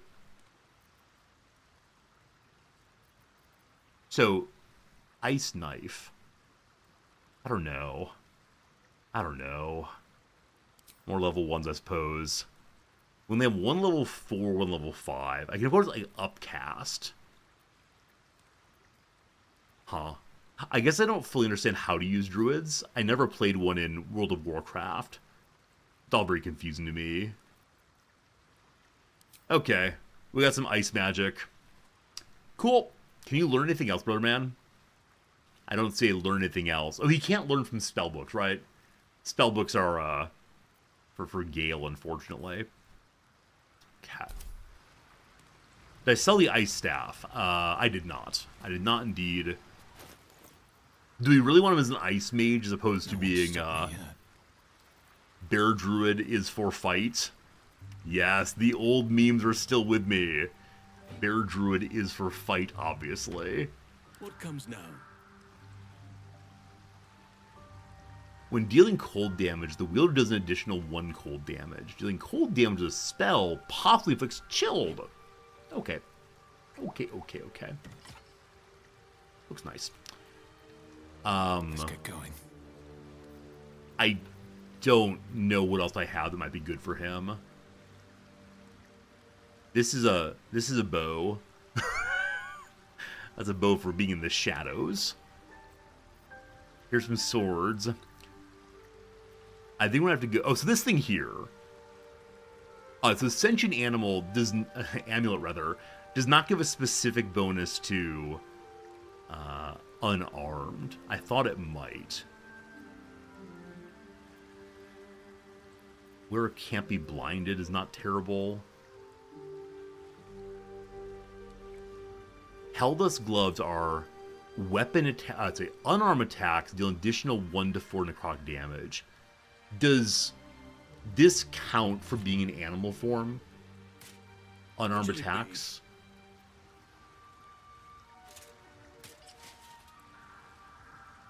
They don't show up on his model. So, I'm not sure if he's allowed to actually use these. Doesn't function in wild shape? Okay, too bad. Maybe he's gonna be naked. And maybe he doesn't need to have anything other than his starting leathers. Despite everything. If a wearer heals a poison creature, no longer poison, could be useful. I feel as if I have to go back to all the shops we've been through the entire game, unfortunately. Above the icons for Halsey's Camp close the tall switch combat gear. Oh, is he in, Hey, there we go. There we go. Very cool. Good to see. Thank you for noticing that one. What to do? Yeah, I'm looking for casting things also. I'm looking for casting items. Not sure what I have, though. Blind immunity. The Shadow Blade. When concentrating on a spell, your weapon attack... No weapon attacks. Yeah. I'm sorry to say, team, I don't think there's anything good for him. I mean, I can give him some scale mail, maybe. I don't know. Alright, Lazel, what do you have here? Oh, right, you can just click on items, can't you? I always forget. If you just click on those spots and see what they can have. Here's some hats. Scorching Ray. Dark Justiciar. Run faster at combat. Heck yes, that'll work. You look great, brother man. Glad I saved that one. In-ray cloaks. All being used. In-ray chest pieces. Druid armor 11. It's a light armor. Okay. Well, I have the exact same thing for you, or that's all. In-ray gloves. Luminous gloves. Heal poisoning. Sure. Sure. How about some boots? We got right here, aesthetic surfaces don't affect you. I like it. Bricket, and thank you for gifting us up to Brother Man. My favorite student, maybe yours too. Good old Brother Man. Thank you. Thank you for the kind generosity. I'm glad you're enjoying the stream today. Good old Brother Man. This is camp clothes, isn't it? Doesn't matter too much. That was a very strange student I had. It's a student from a very, very rich Chinese family. Once per long rest, when scoring a critical hit on a humanoid, the wearer can paralyze target for 2 turns.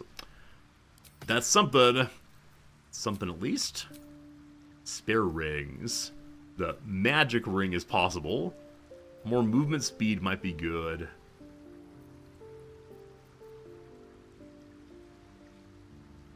Or psychic damage. Alright. Movement speed and psychic damage is better than nothing. There you go. Brick at it's a very strange place. Good old China. Very strange place indeed. Alright. Well, it's a start. It's a start. Now we go to town and figure out what we can do as far as other items. I guess I can go check with Volo, as Volo is the character I have sold the most items to over time. So he probably has a decent number. I could check our inventory box also. What is to be found? But yeah, I genuinely don't know what would be good for this guy. Okay. The Mask of the Shapeshifter. Oh, these are the items that one starts with that I haven't used at all. They felt like cheating to use the special mode items. Justiciar Mail. When you dash, you gain Wrath for 2 turns. I don't see myself using it at all, unfortunately. More healing. When a cantrip deals damage, no. You don't fall on ice. Kind of cool. Advantage against Charmed. Resistance to slashing, vulnerable to bludgeoning, too scary. There's nothing here to use at all, I'm pretty sure. Yeah, what a shame. What a shame. Alright, Volo, what you got left, my friend? And now do we go back through every single... My friend! Oh, can you not trade with My friend! Paulson? How do you fare? Oh, that's strange. Huh. Or is Volo not interested in trading anymore? Another step forward. I may have to go back through every single vendor in the entire game. Find a way back into Act 1. Something's on my mind. Figure out what I sold of value.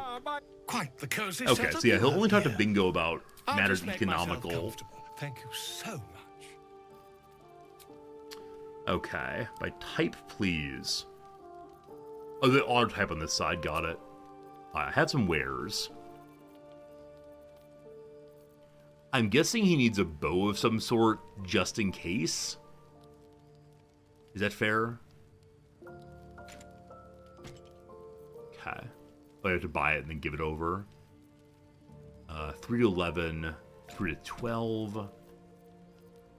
Swords and such, no. Better bow, 3 to 8, no. Okay. We have here Trepanation, no. During combat, when the wearer starts to turn with 50% HP or less, they gain Wrath for 2 turns. Could be useful, I guess. If Bear Druid gets low health, they can do more damage. With melee weapons, never mind. Animate the Dead, no. Holy Lance Helm. I know some of you want Holy Lance Helm on what's her bucket? Shadowheart. I found the helm you wanted. Was that, or no. Was it the Holy Lance itself you wanted? Maybe it wasn't the helm, it was the Holy Lance instead.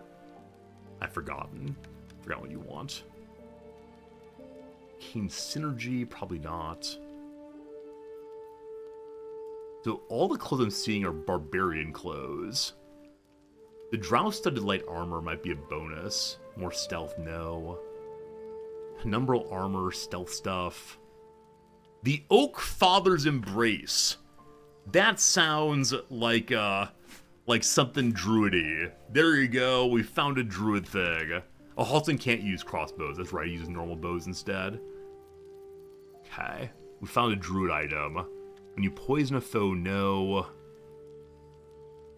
Well, a wielder's holding a weapon empowered with shillelagh. Interesting. That's if you're playing a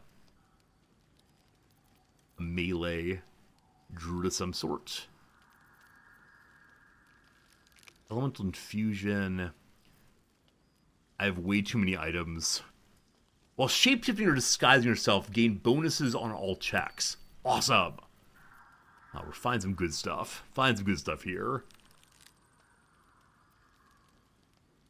What else looks even vaguely druidish? Your AC goes up by 1. Animal friendship. Fire damage. Ice knife. Okay. I think that's all for now. The Oak Father has to pay child support.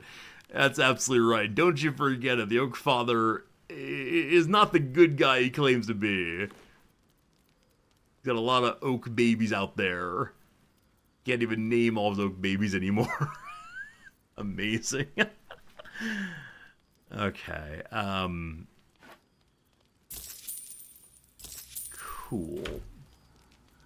Thanks for now. So we have some things to give over to Halsin now. Better armor for one.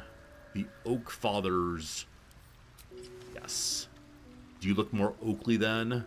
Are you Annie herself? Hey, that looks wonderful. That's a nice improvement. I know cloak still. What else did I buy? I think I bought at least one ring for him. Is this one a ring? That's blind immunity. No. Shadowblade, no. Didn't I buy him a ring? Maybe it was a neck piece instead. I should have written down everything I purchased for him.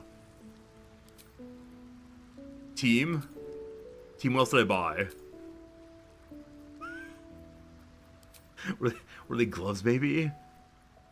Shapeshifter ring, thank you. Shapeshifter ring. I must have missed it. There it is, thank you. Well, Shapeshifter disguising gain 1d4 on all checks. Cool. So, of the two rings we have, the wearer's weapon attacks deal damage. He does not use weapon attacks. Fair. Alright. A little better than before. Cool. Have a lot on my So, mind. we'll do in what it. now? While we're here, we may as well long rest. We'll then take Halsin to the big city. Also to the tower. I wonder how he'll do at the tower. He's a druid after all who... I think he... Does Halsin have a parasite? Do we... Let me ask a different way. Do we know if Halsin has a parasite? Moving in. I know he's deeply interested in them. I don't think he has a parasite. So I don't think he can come to the tower. I'll need to leave him back, presumably. I know that he does not have one. Okay, thank you. Thank you. He probably shouldn't come to the tower then. Seems reasonable. Okay. So we want to go to our last light in first. He can go to the tower. Is that a little backseating in my chat? A little resorty, don't try fun things? A little resorty, do it the right way or else? I think a little resorty, do it the right way or else in my channel right now. See if there's anything you need. We don't All know right. when the next blow What might you come. got? So many items. Farter, please. Hey, Philemon, the stream going very well. Thank you for asking. I have a lot of fun today hanging out with you all. New followers, new subscribers, new lots of things. After dealing damage with an unarmed attack, the wearer gains a bonus to their spell save DC. So is that a way of keeping our concentration on after an attack, maybe? I don't know. Bark skin armor. I think this is weaker than Oak Father, the watch current over one. your servant. This will not help the druid. Alright, very well. Bark skin armor. Less armor class. Oh, this is weird. Wait. The armor class is 12, but your armor class goes to 16. Why does it say that? That's weird. All right, very good. Wait, but isn't armor class determined by what form you're in? It'll still be fine, though. Right? It'll still be a fine thing if we go, like, melee form, or sorry, human form in melee range or something. I have no idea. I just say words. I say words and I hope that some of them are true. Lots of cloth. I think that's for stabbing people. Arcane synergy. When fighting with 2 weapons, no. Harper item, no. Okay, I think that's all we found here that's especially useful, unfortunately. Let me go through and sell some things that we're probably not going to use. I'm sure there are some. Or there aren't treasures from our earlier adventures. No, that's not what we want. I can keep the random rings, I suppose. Okay, sell that. Okay. I think that works for now. Take care now. Okay. So... did it go straight into his inventory, possibly? It did not. Looking ahead. What did I buy? Okay, some new armor. Cool. Not gonna use that. Okay, it's just the armor for now. So this is less explicit armor, but because of Forced Aegis,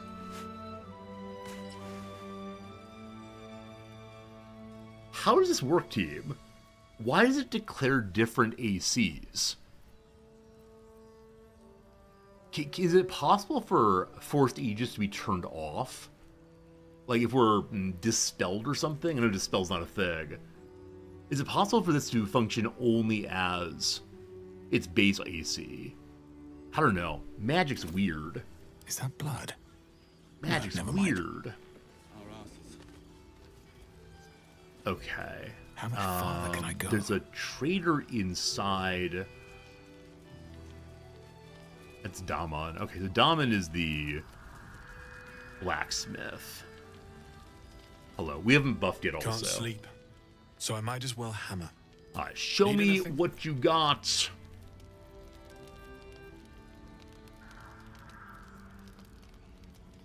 Have I shopped here before? I certainly have. Certainly have. The Sword of Lifestealing was really, really cool. I don't know if we found it somewhere, or if he made it himself. Okay. Heavy armor, no. Leather armor +2, stealth, no. Stealth, no. Bonus dexterity to saving throws and checks, no. Okay. I think we're good on armor. Snowburst. When the wearer deals cold damage, they create ice around the target. I know some of you want him to be a frost mage, so I'll buy that one because it's very cheap indeed. Invisibility, no. When the wearer dashes or takes similar action, they gain momentum, no. Sword mastery, no. Okay, I think we found what we can use for Shape of your guy right now. It's not everything I'd like to see. Obviously, there have been items for the druid that I just haven't held on to. I've been kind of unsure. I guess I can change the ring back and forth based on what I expect to do in the battle. But yeah, I expect I'll cast buffs and then run in every time. I have a certain way of playing the video game that some of you know well. It's supposed to involve, I don't know, thoughtful consideration of what's right to do in every battle, but we're not playing on honor mode, and so Wish to live in more interesting times. we haven't actually Swift as team my wiped feet can carry hardly me. all in this game. I wonder if Halsey has people you should speak to throughout here. Not sure. For right now, though, I want to go up to, or down to, Moonrise Towers to go shop again. feel like I should have my druid as a nature caster as opposed to ice. I guess ice is part of nature. Rabble, rabble, rabble. Approaching moonrise without a tadpole companion is a dangerous proposition. Are you willing to risk being detected by the cult? Team, I need a vote. I need a vote. You, as the jury of your peers, or jury of Fairnanthus' peers, must now sit together in consideration of what we do with a guilty party. A bit ago I said I probably shouldn't bring Halsey into the tower, and Fairnanthus, a moderator of the channel, said it's absolutely fine to bring anybody you want to the tower, there'll be no problems. So, what to do with lying mods? Number one, forgiveness. We make a little joke, we move on, possibly a bit we're doing right now. Number two, VIP, which means demod for the day, or public booing. You all are welcome to boo Fairnanthus emphatically for a little bit. Please vote now. Please vote now, if you would. I'd appreciate it. I'd appreciate it very much. Can you do all three? It might be worthy in this moment to do all three. Alright, we'll come back later, my friend. Can I ask him just to stand here? Father preserve you. Oh boy, lots of conversations. Lots of conversations. There's no... Oh, they're down farther. Go home, Wherever I'll be you back need later. Alright, I see the booing happening already, my goodness. Looks like public booing is winning by a decent amount. In a moment here, You know where to find me. I'm going to request that we all boo Fairnanthus for leading us astray and possibly having poor Druid Halson killed for stepping near the tower. Poof! Poof! Alright, please join me in a little bit of booing in chat right now, because we're led astray by a mod. An average viewer leading me astray, that's okay. A mod, though. Shameful, shameful conduct. Boo! Boo Fairnanthus. Alright, that's enough. There's enough. We now engage in the business of forgiveness. We now say, we're glad that you're part of our community, Fairnanthus. You seek arms. I'm sorry that had to I happen, seek a but everything is right in the world worthy to again. bear them. Alright, Bugbear, what you got going? What you got going? Looking for Halcyon over here also. I don't think there's that much. Fistbreaker Helm. A higher initiative. I think I prefer the move faster the first few rounds of combat. Oh, it's a good call. Fairnanthus could ban absolutely everyone who is booing him right now. Booing them right now. We could do that. When you action surge, that's for fighters only, I think. I don't believe there are any items here that are useful on Halston, unfortunately. Yeah, I'm sure we'll find more as time goes by. I'm guessing there aren't that many druid items that one finds early game until... Yeah. Until you have Halston in your party, possibly. You're unconvinced I know how to unban. I mean, when you ban someone, they have an opportunity to submit a... like an unban request. They can write you a little note about what happened, they're very sorry, and so on. I've accepted exactly one of these over the entirety of my time as a streamer. Because usually people who get banned here are so far over the line that in my view they're unredeemable. Ever at your service. The one person that we unbanned was genuinely after 5 or so years, and in their unban request they wrote, "I'm sorry, I was a little kid who didn't know any better and just wanted attention, even negative attention. I've grown up quite a bit now, may I please come back to the community?" And I unbanned them. I don't think they hang out here that often, but there you go. That's how you get back into our community. You must leave us for 5 years in exile. You must wander in the wilderness. Roa, what you got going on? A better bow would not be terrible. It's only a +1, which I'm not a huge fan of. Wait, this one is +1. This one is bonus to initiative rolls. Fine. Okay, down this way we have a fancy hat, more marksmanship. Maybe next playthrough we'll do an archer. Seems like a lot of interesting archer items that we just haven't used in this playthrough at all, or hardly at all. That kind of bums me out. Scale mail +2.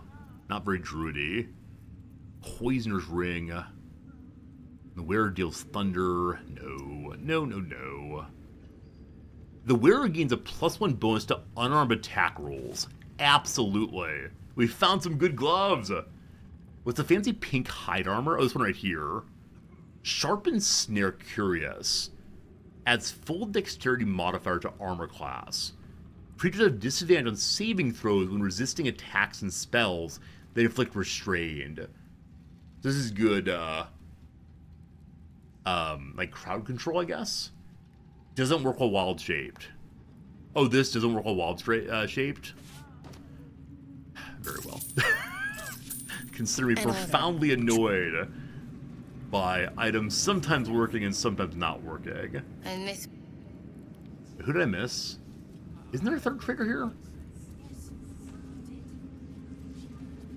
I only see 2 now. I didn't think there was a third traitor in this area. Maybe they're elsewhere in the building. Hey, there they are. Over here. Araj.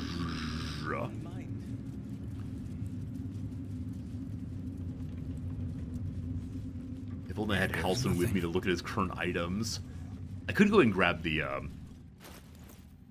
one we just looked at a moment ago. It's down this way. Please let me through. Thank you. Alright, Araj Oblardra. What do you got going here? Welcome back, true soul. Good seeing you. Okay. Fancy Circlet of Hunting. Yeah, so bonus against attack rolls on those with Fairy Fire. I'm guessing it does not work in animal mode, but we do have Fairy Fire. That's pretty cool. Obscured, no. Thunder, no. When a creature with a reverberation deals damage, no. Here's the risky ring I intend to put on Lae'zel. And I believe that's that for now. Okay. We have found the item for which we were looking. We can now progress the storyline, I suppose.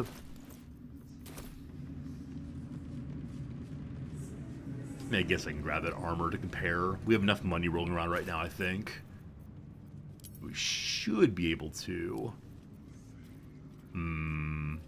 Yeah, we have 4,000 money right now, so I don't mind being a little bit prodigal, I guess is the word. Prodigality on display right here. I seek a warrior worthy. You might make a connection right here that says, no, prodigality means that you've Get moving. left and come back. That's not what the prodigal son's about. It's about him spending all the money on the booze and the brothels. Ever at your service. So fancy armor costs 1826. I think we just pay it, call the day. So back to camp now to pick up Harleston again. There are many more items we can sell if we need a cash infusion. Where is Buddy? Bingo, Lae'zel. Rod this way. I'm sorry I can't remember Halson's name from moment to moment. I keep calling him just Buddy. Very rude of me. Oakfather preserve you. Okay, lots of conversational time. I'm gonna have him join our team, change items, and then we'll discuss all the storyline we have for him. Okay, that goes to you. New ring goes to Lae'zel. Okay. So she has one that gives +2 damage on weapon attacks, and one that allows her not to be paralyzed or restrained. She'll keep that one on. So, risky ring again. Advantage on attack rolls, disadvantage on saving throws. see how this goes. I mean, she can get her accuracy really high a lot of times. I guess the bonus here is we can then use, what's it called? All in more frequently if we have a way of mitigating its reduction, I suppose. Seems good. Okay. Change armor, maybe? Oakfather's blessings. I'll just compare. So, AC to 14 instead of 16. However, add dexterity modifier. So our AC is currently 16. If I change over, it becomes 16 still. Is it the same model? No, it's a little bit bulkier. He's gonna get so warm some places. Okay, then creature at a disadvantage on saving throws with restrain. Seems like a good bonus. Okay, cool. We'll sell those later. Yeah, give it a shot. Okay, that's all of that. Time to rest. It's time to talk to Halsin now and get his side of the story. Oakfather preserve you. And your spirit. Thaniel's missing parts of himself. We already know how to resolve that story. I'll ask about it anyway. No matter how it's been twisted by the shadows, it is still part of Thaniel's essence. It will resemble him somehow, and may show signs of his power. Look for signs of life in the darkness, wildflowers where everything else is dead. The curse cannot subdue the power Thaniel bears. Not entirely. In fact, I think I saw just the sort before, not long after we first came within reach of the Shadow Curse. Fool that I am, I did not grasp their significance at the time. There is a ruin some way outside of Last Light. I caught a glimpse of fresh blooms there, but did not investigate further. I shall mark it upon your map. So I'm honestly a little bit surprised that we were able to find and solve the second piece of Thaniel before engaging with Halsin. I think there was a sick person inside of the inn I missed early, and because of that, we were kind of off the storyline a bit, but here we are now. I met Jaheira. Do you know her? Only by reputation. She was present when we marched against Ketheric Thorm, but on the far end of the battle lines from where I fought. And in the chaos that ensued, well, our forces were scattered. I led some to safety, but never learned of her fate. I'm glad to hear she survived. Though in truth, I should not be surprised. She was always said to be formidable and cunning. I could have learned much from her, no doubt. I wonder if they should meet. It seems important they meet there. So, you're an archdruid. What could you learn from her? Or you seem to admire her. You admire her, yeah. There is much to admire, judging by the stories. I cannot help but wonder how she would have handled some of the challenges I faced as archdruid. Would she have helped the refugees? Defended the grove? Controlled Korga? At least now we can benefit from her presence. And perhaps work to a common goal. So take him on a trip around to meet some folks. We can do that for sure. Yeah, Mayshar, I've played both of the Baldur Gates, the 1 and 2, way before the streamer. And so I do remember Jaheira and her husband, whose name I keep forgetting, from Baldur's Gate 1. But yeah, I love the tie-in moments. Unfortunately, we've only found a couple little references to Minsc and Boo. I'm still holding out hope that we'll find Minsc and Boo somewhere. I don't think we will. Please don't spoil that. But we did find, I think, a dead space hamster, and that kind of bummed me out. What happens when the curse is gone? Honestly, I never thought I'd make it that far. But the Absolute is a threat to all, and I promised I'd help you with your parasite. So, I'll remain with you. If you'll have me, that is. So I'm a little surprised that he had never thought about the curse going away. Also, I appreciate that Halsin believes in us. The curse will go away at some point. I wish you'd joined me earlier. You'll make a decent workhorse. We'll see how useful you are. Stay home. Yeah, welcome to the family. So do I. But one duty at a time. How am I holding up? We haven't gotten to know each other. What happened before? What's remained here? Let's learn about the before times. A personal relationship, not right now. Druids and Harpers joined together to put a stop to Ketheric Thorm. We marched on Moonrise, and after much fighting, we prevailed. Even in defeat, though, Ketheric turned to Shah. Not long after we sealed him away in his tomb, the Shadow Curse took hold. No one had seen the likes of it before. No one knew how to react. Then it started to claim all those within its reach. Those who had survived the battles now fell to the shadows, became part of the shadows. And worst of all, I lost contact with Thaniel. So my big hope... I wanted to try and find him, but we Come on, couldn't Druid. stay. Come on. Not a We would have all lecture. succumbed.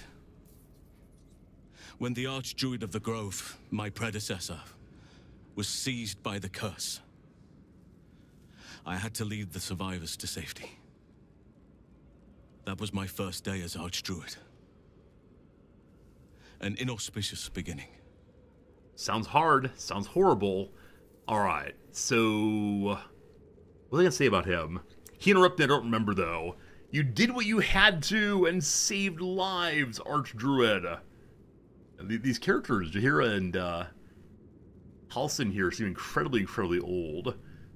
Also, I'm so excited to see what happens if we manage to help Thaniel return to full strength. You know, will this area that's been so dark and gloomy all the way through become full of life and nature and so on? If so, as a nature paladin, I think that might be the greatest activity we've ever pulled off. Even better than chopping off the heads of unbelievers. You are right, but I must not lose focus until everything has been put right. I've wasted too much time already. Years in which nature has suffered. This does seem like a natural alliance, the Druid and the Oath of Ancients Paladin. Okay, enough for now. So, we have already slept.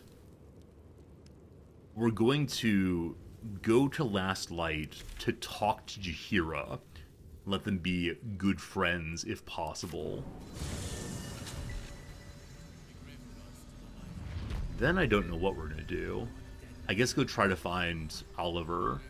No time for mercy. Oh, no. You were witnessed assaulting someone. You're headed for the cells. I clicked on a barrel accidentally. The barrel exploded, and now I'm in big trouble.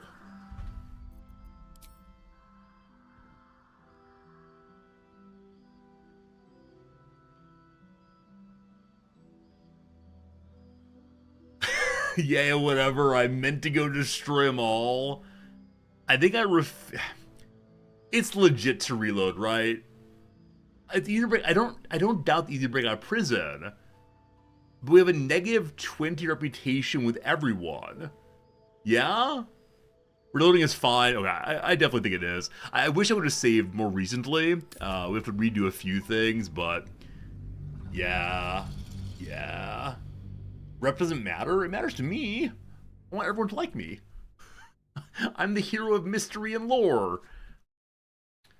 We just have to do a couple purchases real quick and then speedrun Halton's conversation. Yeah, that was weird. Yeah, the immediate effort is to go, like, chop down certain kinds of barrels. Rough indeed. And, like, definitely the axe popped up as I was clicking to move, so how it goes. Alright, so what are the things we actually ended up using on Halsin? That's the question here. Because I know that I bought a bunch of items and then sold them back. So the fancy armor is with the seller at the tower. I got a pair of gloves. I think I picked up 2 rings. One was Shapeshifter. We already have that. I honestly don't Still recall. alive. So that's So progress. I'm going to quickly press look ahead. here, and then Have something we'll to ask. fly over to See if there's the anything tower you again. need. We don't know when the next blow might land. Did I buy anything here? So silly to start at the top again. I don't think so. I did go Take over care and now. talk with, thank you, with D-Guy. How do you all remember names? I'm so impressed when you say, oh, go talk to D-Guy. And you know his name instantaneously. Dama, there we go. Can't Dama, sleep. no idea. So I might as well hammer. Need anything? Okay. Do you have a boring but useful bow here? Don't see one. Sword mastery, no. Fancy boots, no. I bought the cold ring. I remember doing that. I think that might have been all here. Looks like it. Okay. Balance offer, barter, go. I do have some things to sell. I'm not going to spend all day selling, I promise. We've already spent more than enough of our life in vendor screens today. As always, let's be a lesson of I'll be here if you need anything else. saving often, of course. Okay, so, Halson, I need you Oak to for go the preserve. stay at camp for the moment. Wherever you need me. I thank you. You know where to... Okay, we're then going to quick travel to the tower. The tower, there it is. Do some shopping inside, right quick. I know we're buying a piece of armor and a ring. Past that, there are probably other things we don't have, but we'll be fine. Currently, I'm not planning to use Halson a ton, unless, as I said, we end up having to say goodbye to Shadowheart. And we are ready for that. Bingo is in his little head thinking through, oh, You do we have to say seek goodbye arms. to our I seek a warrior oldest worthy to friend? bear them. Maybe just. Any bow, any bow, any bow. Short bow 1 is not a bow. I mean, it is, but Titan string seems better. What does Titan string do? Additional strength damage. Sure sounds good. And the gloves here...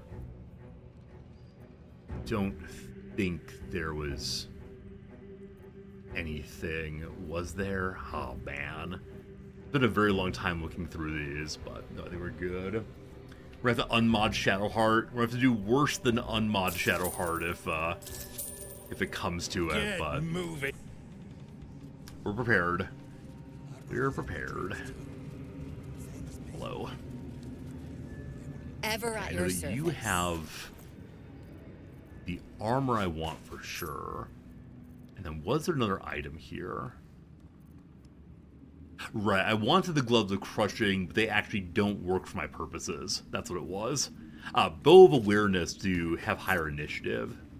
That's the correct one I want instead. Okay. Buy some potions. Buy some potions. Good, good, good. Okay, that's done An now. honor. True. Do I want you to boost Shadowheart? I mean, possibly. I recognize I didn't ask you for booing of Shadowheart because Shadowheart does not join us in being against killing random people. You'll actually be booing me. Let's see what this Resorty, does. why did you not help her? I sold the Bow of Awareness? No, I didn't. No, there's no way. There's no way I sold the Bow of Awareness.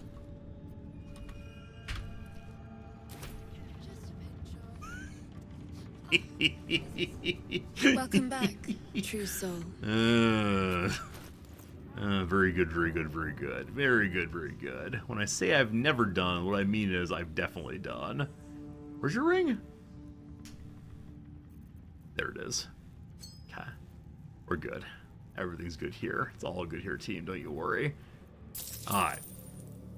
Go by Come awareness back one more anytime.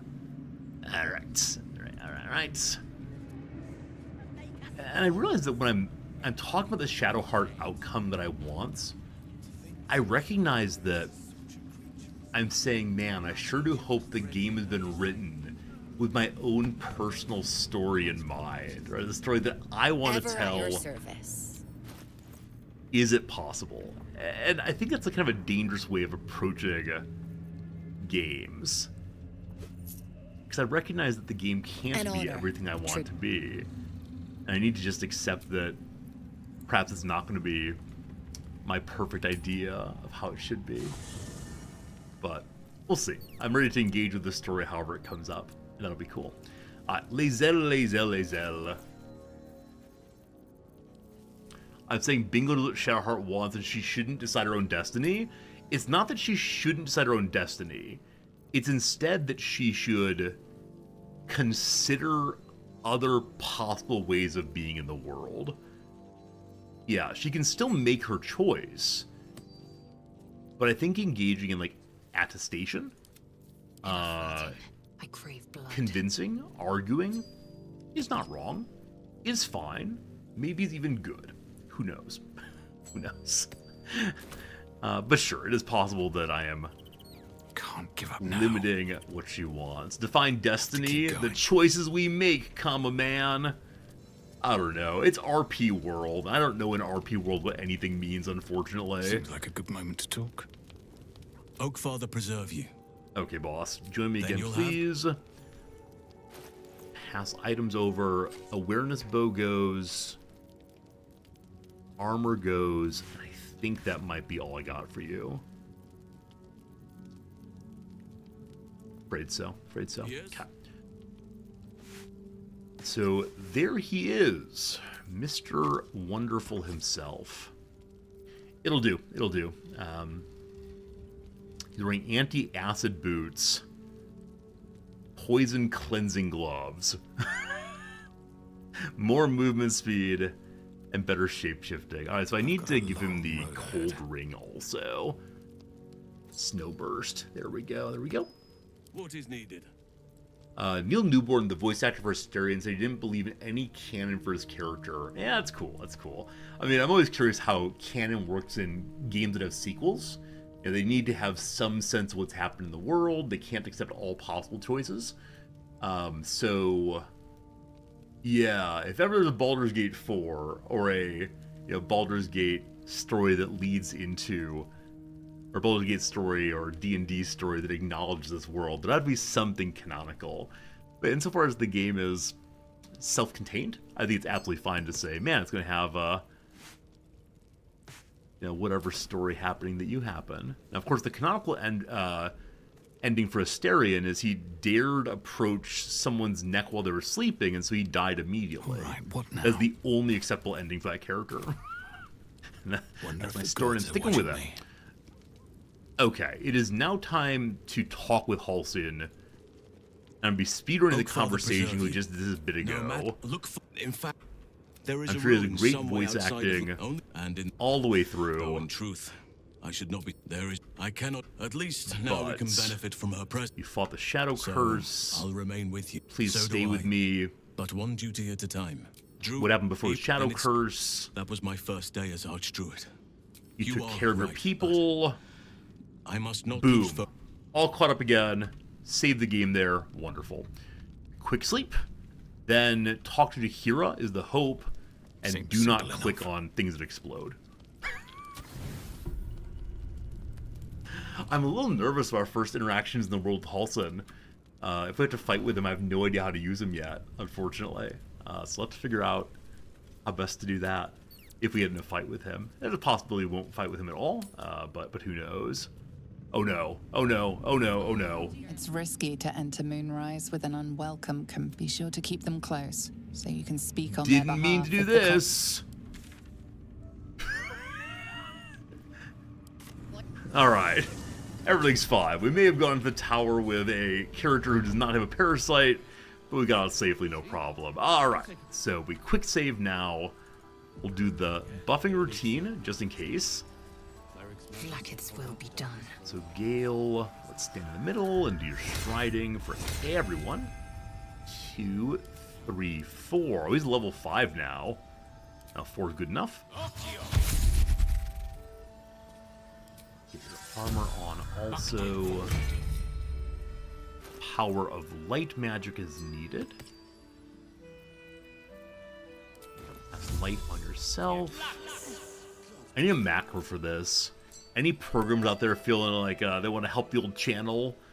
Like they want to help me get my game banned somehow? Let's move. So aid is usually cast now. Talk to the animals, good. Concentration on bingo is what?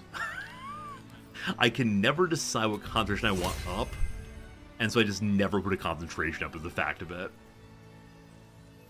Magic weapon looks pretty cool. Cool. And so what does Halsin have now as far as buffs on everyone? That's not him. Shall we continue? Alright, so are there any day-long buffs he casts?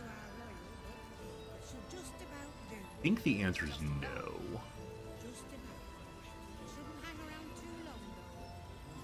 I thought he had one set it and forget it ability. Stone Skin. There it is. Okay. Oh, he looks very silly with Stone Skin on. Oh, that's terrible. I don't want to look too closely. No. Path lies before People are going to hate him. I don't know if appearance is a thing in the game, but people should hate him for that. Oh, did it consume a spell slot? Your father's work is never done. It did. Over there, of course. I'll keep it up for These now. boots have seen everything. Sylvanas' blessings. Hello, I am What it shall be, Rockman. then. The Archdruid Halsin. She doesn't know us at all. Do not be surprised that I know your name. You fit a rather singular description. And one survivor of the Shadow Curse's fall ought to know another. We never got to meet when fighting Kether that first time. It's an honor to meet you again, High Harper. No one witnessed the battle is likely to forget it. Let's speak well of her, and her fighting? No. In her role as High Harper. No need for titles. Okay. You may call me Jahira, so long as you are content to be known as Halsin. And the honor is mine. Your stewardship of the Emerald Grove has made for something of a story among the circles. The apprentice who survived the Shadow Curse and carried his masters home on his back, who was raised their master in turn and searches still for a way to save what was lost. We're being heralded with our own I story. ought to warn you, Halsin. Much as it shames me, it is not the curse I come to cleanse, but the cult. Which cult? Which cult? Oh, yeah, of course. Sorry. The cult of the absolute. I was very confused for a moment. We owe a debt to the land. Let's do both of them. Let's do both, Jahira. Fix the world and fight the cult. And I'll pray for the Oak Father to raise the road before you. But my battle is with the absolute. Okay, nice little conversation. Guessing it's all for right now. Is that blood? No, never mind. He still has stone skin, but doesn't look like it anymore. This is the solution. Anytime he's looking goofy, we find someone to talk to. Ah, very, very good. Very, very good. We could go upstairs and say hi to the cleric. No, I think I'm going to go ahead and fast travel to the house here. And see what happens when Halsin meets the little boy again. I don't have all of his toys in my pockets. Taste. I wonder if I need to have his toys. They weren't marked that you must have this, but if he ends up being very angry that I stole his toys, sorry, kept his toys in a safe place for later, I'll definitely be reloading for that purpose. I am thinking of it right now. Little boy. Little boy, I killed your parents, little boy. Hello, Oliver. I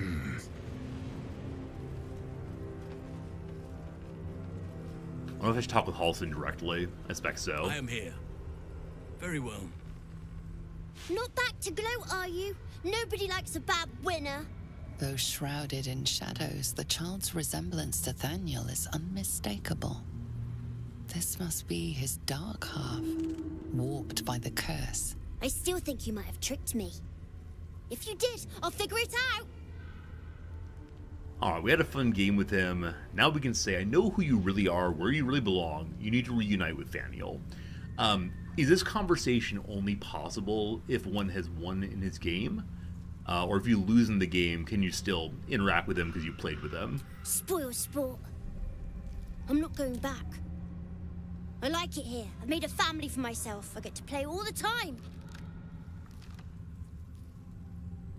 Like it or not, you don't belong here. Don't make it hard, it needs to be. Or the land needs you and Thaniel together. Nature needs you. So I don't know how charismatic we are or what goes into nature power, but here goes You Druid. can't make me do anything I don't want to. I won't let you. Don't make us fight the boy. Scarpered. And I suppose it's up to us to find him. The question was, if you don't win a game against him, are you still able to, bring him back from the Shadow Realm? Okay, someone has detected visibility. Oh yeah, Gale has it. I'm supposed to be casting this every single day. It's one of the daily casts I always forget to do. Looking ahead. Alright, where is he? Where did the child go?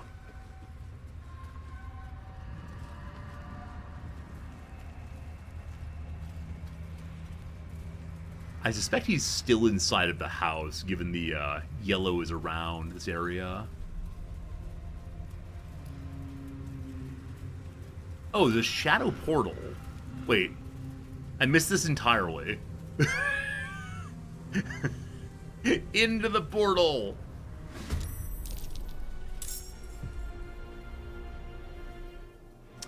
A battle. No. So Daddy and Mummy return, and the shadowed spirit of the land with a dome around him. Okay. I was thinking we would need to knock out the child. I'd be glad to do that, but unfortunately, we don't have to.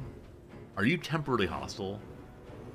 It doesn't say that Daddy or Mommy are temporarily hostile. So, yeah, we have a 90% chance of accuracy if we attack his head. If I put in all in... Am I fighting children? No, I'm fighting their parents.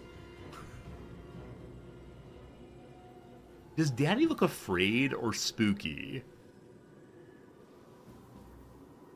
I don't know if I need to attack the child's parents. He said he was happy to have parents. Shadows are pure evil. Okay. If they're pure evil, I'll go all in then. And precision attack on. Can Halsin do anything to help here? Like, he has Entangle and Fairy Fire. I don't know if you can entangle creatures like that. Now, does tangling just not move, or...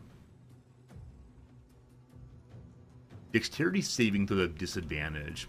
Let's send just Laser in. I'm sure she'll be fine with what, 84%? 80%?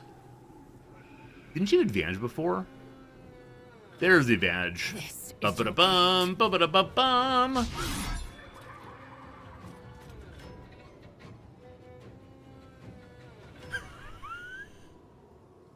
If the red always attack. Okay, got it. I think I was considering more. Could I knock them out in some way? I don't want the kid to be angry. However, I am now angry. There's a very high chance of hitting. It failed. 80% now. Let's give it another shot. There we go. Let's go ahead and pop our additional attacks now. And I'll continue using precisions here. I do wonder if Oliver's going to be summoning more friends. Or if instead he'll just let us beat down the dome. Okay, so the dome lost some of its armor as Daddy died. We have our bonus attack available, but I can't get close enough, unfortunately. Unless... Wait, is this bonus move? It is, it is. So I can Misty Step over there and then do nothing. So I think we're good for this round. Halsin, what can you do that's damaging? You have these ice things. I don't want to kill the child, so Ice Storm to them might be a problem. Yeah. What kind of animal seems good for this fight? What is the least magical item there, animal there is? Invisible panther. You kitty cat. You can meow to distract enemies.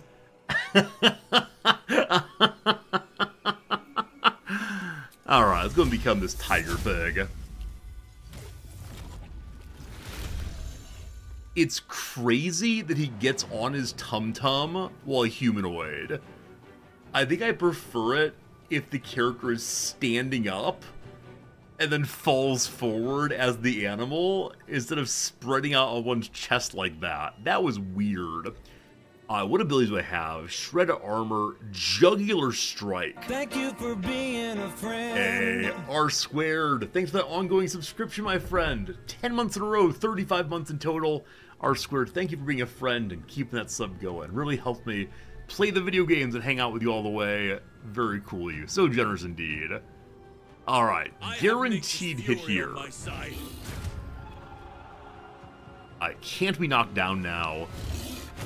You can attack twice. Huh. I sort of didn't expect that. But to keep going. In that case, what's the hit here? Is Halsin in the way? Really? Really? Okay, boss. That's not gonna work then. Alright then. Always the jumping. Alright, so... Divine Smite 3, 95% chance. Obviously then, all in on also. Divine Smite 3. What you got? 70, let's do it. There we go, there we go, there we go. You're supposed to be playing, not breaking things? I'm so sorry. I don't know how to play with the kid. I don't know how to play with the kid, unfortunately. At the end of last stream, I said I don't believe in raiding anymore, but you ask why? Oh, I was probably joking. I believe in raiding, I'm just very bad at remembering to do so, / at the very end of stream, John, I'm tired usually, and so it is so much easier for me to say, okay folks, stream's done, I'll see you again tomorrow, bye! Than it is to go over and like find the right person to raid and like hype up the raid. And I realize that's part of being a good streamer, is finding ways to support other people, etc. It's just, I don't know, man. Friends until the end. Okay. So, spawn some buddies, each of whom has only 1 HP. So I believe this is the point at which I'm glad to be here. Just raid Paisley every time? I don't know. 1, 2, 3, 4, 5. And then I guess unload into the Night Dome after that. Here we go. Full strength. 1, 2, 3, 4, 5. Now I do wonder if the only way to deal damage to the dome is through harming shadows. So these might end up being nothing in the last few hits. Nope, it does damage directly to it. Stop it right now or you'll be sorry. I'm sorry. I'm sorry we're killing all of your friends. Doesn't feel good, man. Is the dome weak to anything? It doesn't indicate weakness to anything, so... Radiant damage, ho, I do believe. Can't stay idle. Why are you doing this? Huh. All I wanted to do was play. So he hit, and it didn't pop up with, do you want to use Divine Smite? Ah, you can't smite it. Very well, very well. Alright, Lae'zel can do 33 damage this turn. I believe you can. One more!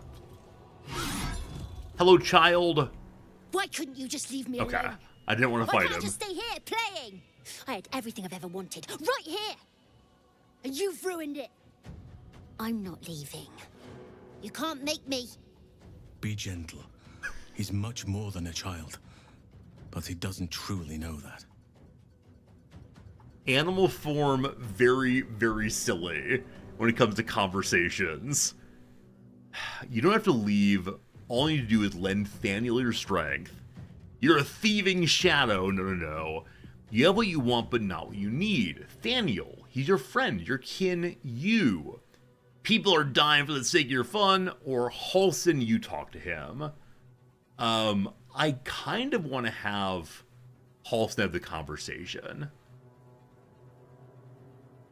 So, I think number 3, it seems the kid just wants a friend. Maybe they can play together. He's nothing to me. He left me here all this time. I had to do everything for myself. Even when it was scary, even when I was alone. I didn't give up. Nobody's to blame here. The curse took you apart. Now you can be reunited. You were very brave and resourceful. Think that you can help Thaniel. Or you go back to Thaniel now. So number 2, I want to compliment the kid, but he's angry with Thaniel. So I don't think we want to say that. I'm saying number 1, I guess. It's not his fault, it's the But would curse's he fault. even want me back? I've changed. A lot. Of course he will, you're bound together. Change is good. That's what growing up's about. Together, the two of you will become more powerful than you could ever imagine. So I wouldn't have to make up friends to play with anymore. I'd have someone real. I'd like that. And he would too, I think. All right, I'll do it. I want to do it. Well done. Are you crying? Thank you, Halsin Animal. You're a bit big to be crying. But I suppose that's okay. Bye. Everyone's And very thank you for happy. playing with me.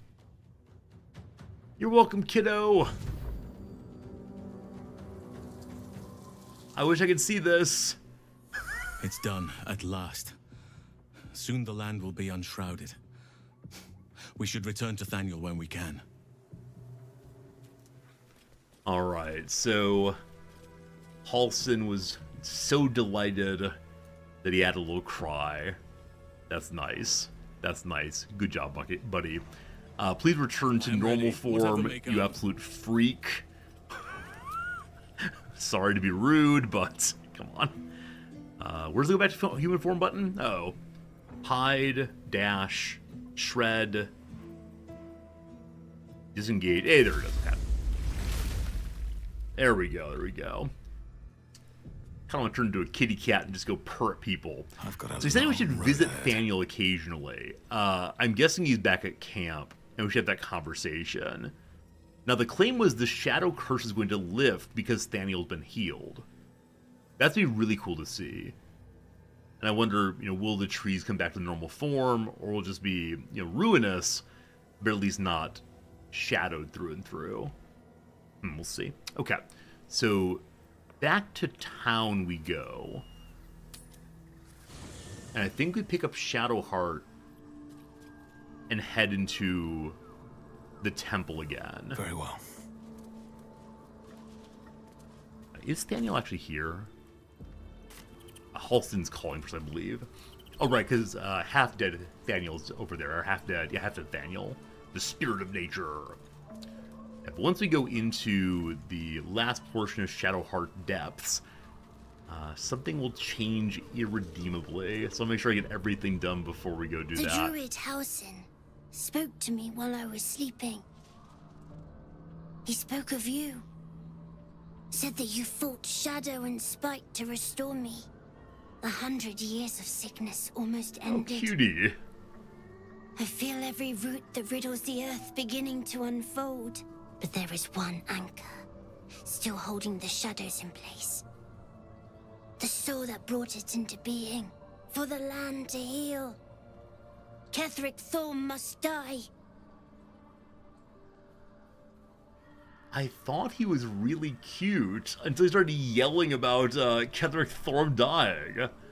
Alright, Thaniel, is an adorable character. I love that they anthropomorphized the forest in a boy. Kethric's soul still nourishes the shadows. Okay. We'll try to help you heal. No worries. Halsey, you got anything else, the man? Oakfather preserve you. And you. Okay, standard conversation, nothing right now. So now we're gonna switch. Is that true? Let's check the journal, make sure I haven't missed anything else I want to do. Alright, the cure. The main quest we're in good shape on. Yeah, something about harvesting parasites' memories. Yeah, unfortunately, our personal quest on Embrace Our Potential we will never do. Find more books about Orpheus. We found a third book. I feel like I may have missed one of the books. Only a reference to 2 of them, so who knows. Help Voss. Maybe later. Free the artist in Baldur's Gate. We haven't found Worm's Crossing yet. Head down to find the Night Song. We think the Grand Duke is up in the tower, place we can't go yet. Go kill Ketheric, sure. We have to find Zevlor still. I think he's in tower also. Mole, I'm not sure where he's gone off to. These I can't do anything with now. Okay, I think we've done all of the quests that we can right now.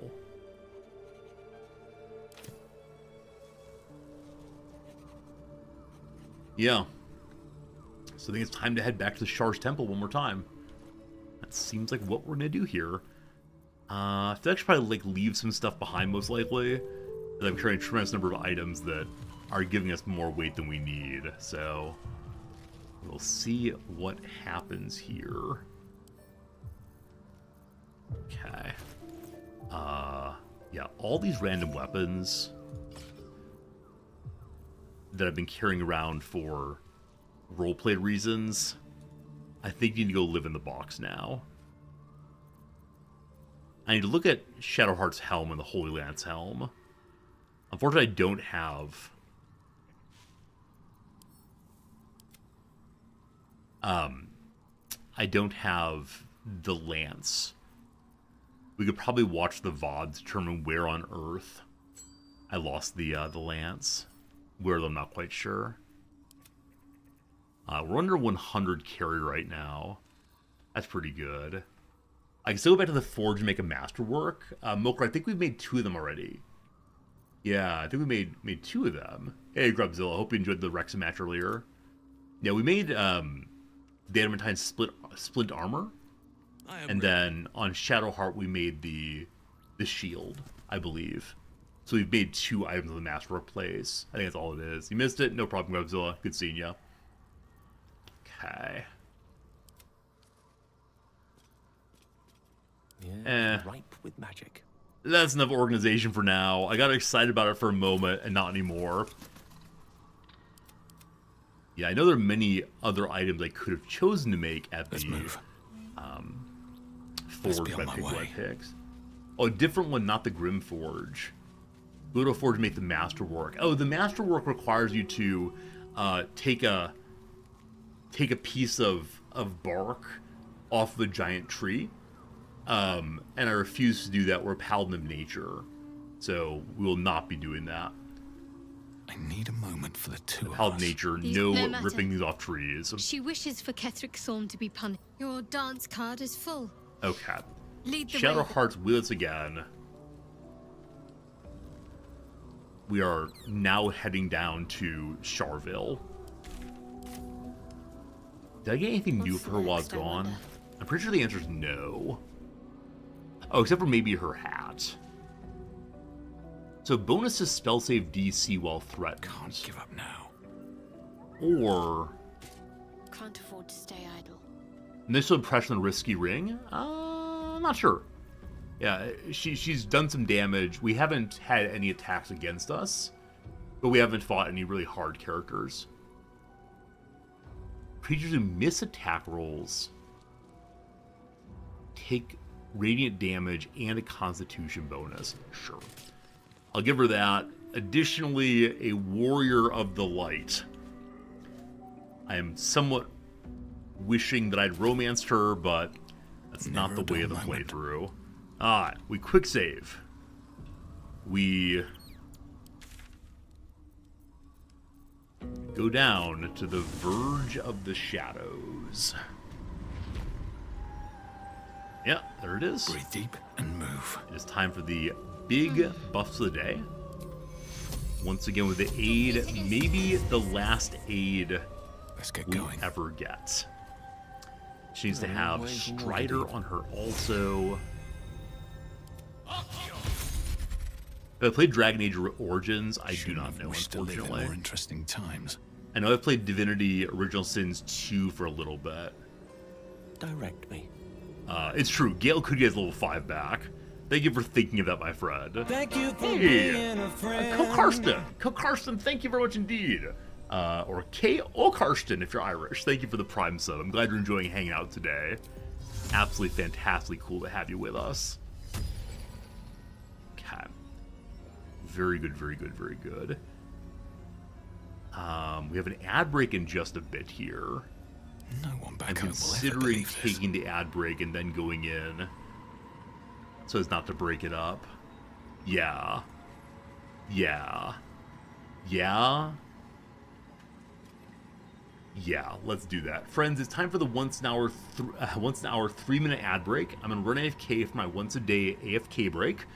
When we come back, we will go into the hole. We will meet Shar, possibly. We will do something. There will be a conversation with Shadowheart, no matter what. And it's going to be an important one for the playthrough, I suspect. I'm looking forward to that very much. And so we'll see you in 3 minutes after the ads. Thanks again. Appreciate you. And see you real soon. Oh boy, a little nervous. BRB.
hello again. Okay, here we go, here we go, here we go. Ah, boy. I'm ready for whatever comes next. I hope you are also. I mean, one of those high points in the playthrough, and I hope you're here for it. Excited for it. Any more conversation, Shadowheart, or is this it? It's about time Halsin actually stepped up and joined us properly. He's certainly been taking up space at camp for long enough. Alright, so speaking ill of Halsin, my sense is that speaking ill of Halsin is a fine way to show your true heart. Grubzilla, no problem. If you need to take off to avoid spoilers, have a good day. It's always nice seeing you for sure. Fine. What's on your mind? Has anything happened with us? So I know if I ask her how am I holding up, she's going to say that I'm the best person she's ever met. And so, yeah, that's that. Alright, here we go. I don't know if this will be a big area, a small area, or what, but the Paladin of Light steps into Shadowfell. Your party is gathered. Oh, You're it's ready. immediately there. Or so you hope. Wait, maybe? Yeah, here we go.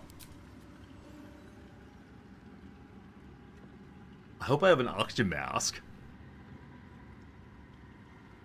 As you step into the silent water, a foreign dread travels through you.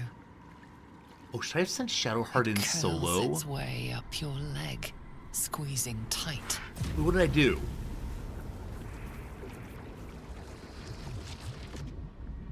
Oh no. I may have sent the wrong person in.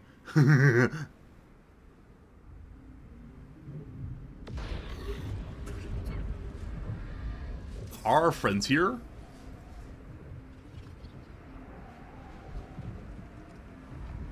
Okay, everyone's here, we're good, thank goodness. Oh, this looks like the place we met the Guardian before. The Stormier. Doesn't it? Wait, did we meet... Is Shar the Guardian? No. If so, we're definitely not on the same team. Lady Shah. I can feel her all around. This is her domain. This is the Shadowfell. Night Song's prison. If Night Song is referred to as a her. I have a guess, we'll see. Alright, here are some updates. Number 1, we entered the Shadowfell, the heart of the relic. Number 2, not sure. Our chance of finding a cure diminishing as we continue, must press on. We're in Shadowfell, a cage lies at its base. We've entered the Shadowfall, Shar's own realm, must descend where the final test awaits Shadowheart. Okay, putting everything together, my suspicion is that what's that called? The Night Song? Is that it? Yeah, that the Night Song is a cleric of Saloon who's been captured, and so the final test is to use the spear to kill a person in a cage. We'll see if that's true. Quick save, here we go, here we go. Can't slow down. It's an area we're not allowed to long rest. I'm curious why that is. Okay. Is there a way down that I missed, or just jump from here? Maybe just jump down. I might need Featherfall. Oh, is it auto Featherfall? Oh, everyone has Featherfall already. Got it. Okay. Justiciar Soul Hunter.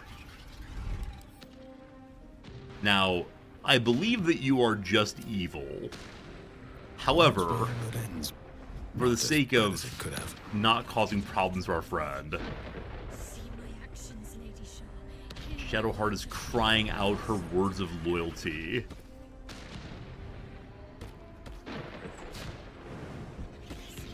Very hard to see what's down there, isn't it?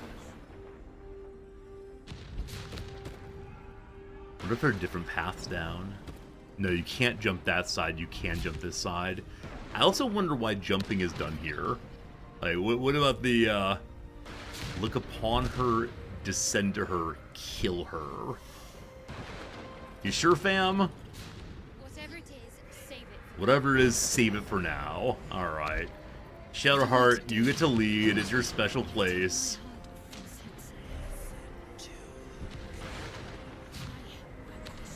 The long sword on the ground. Someone didn't make it on the jump down.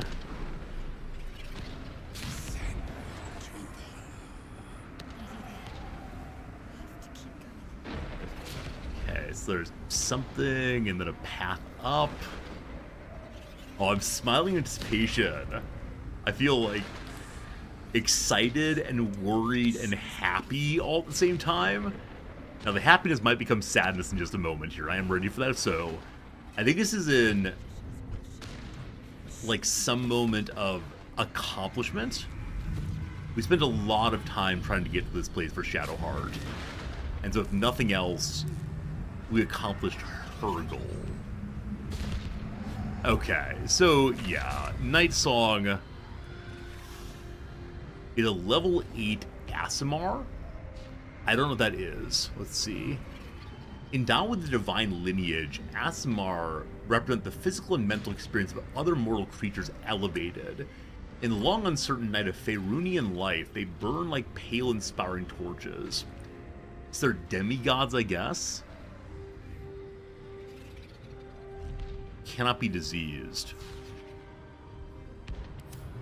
Are they angels? Alright. Come on down, everybody. Time for a conversation.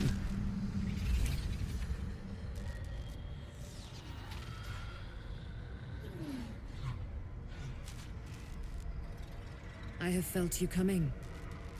The first in a century.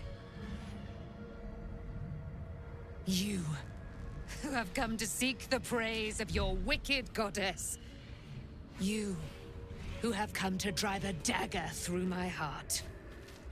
Not a dagger, a spear. My Lady Shah's spear. Her fate is mine to seal. Let me handle this. The fate you seal is your own. To be a Dark Justiciar is to turn your heart from everything but loss. You will know no love, no joy, only servitude, until of course your mistress inevitably discards you. And there is much she does not tell you. A terrible blood price that may extend beyond my own death. You feel Shadowheart bristling. This is important to her. But your bond is strong. You may yet be able to sway her from the path of duty to the path of light. And Night Song is not blind to your conflict. Behind that raging heart is the restless beat of one who knows too well that her fate hangs in the balance. The narrator knows all.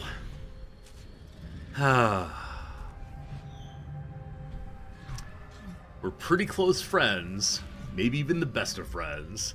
We did not romance her though, so we'll see. Trust her, do not interfere. I am very curious what would happen if we trusted her. Do as you must. Is this truly what you want? Choose your own way, or please, Shadowheart, don't do this. So number 5 is the personal appeal.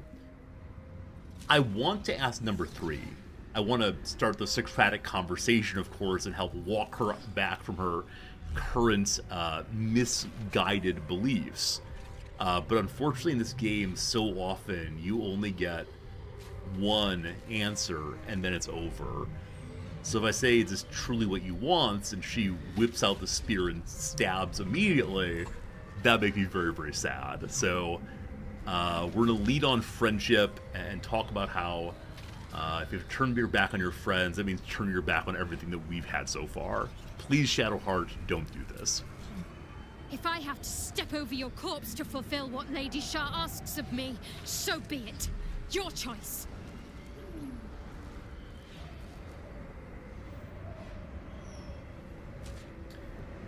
That didn't work.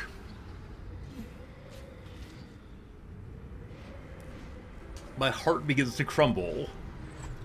I really thought there would be something there other than...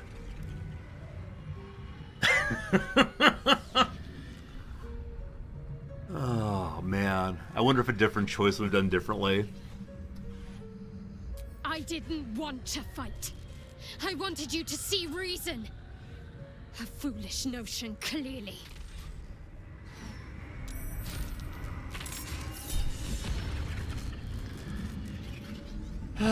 Alright. She begins by attempting to use her big old sun thing.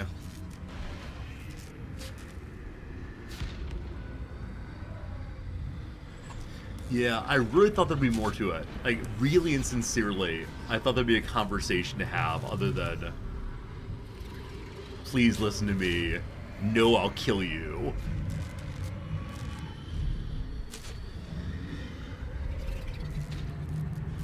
I think I'm simultaneously bummed, like, I'm gonna lose a character I like a whole bunch, but also I'm kind of bummed by the lack of storyline.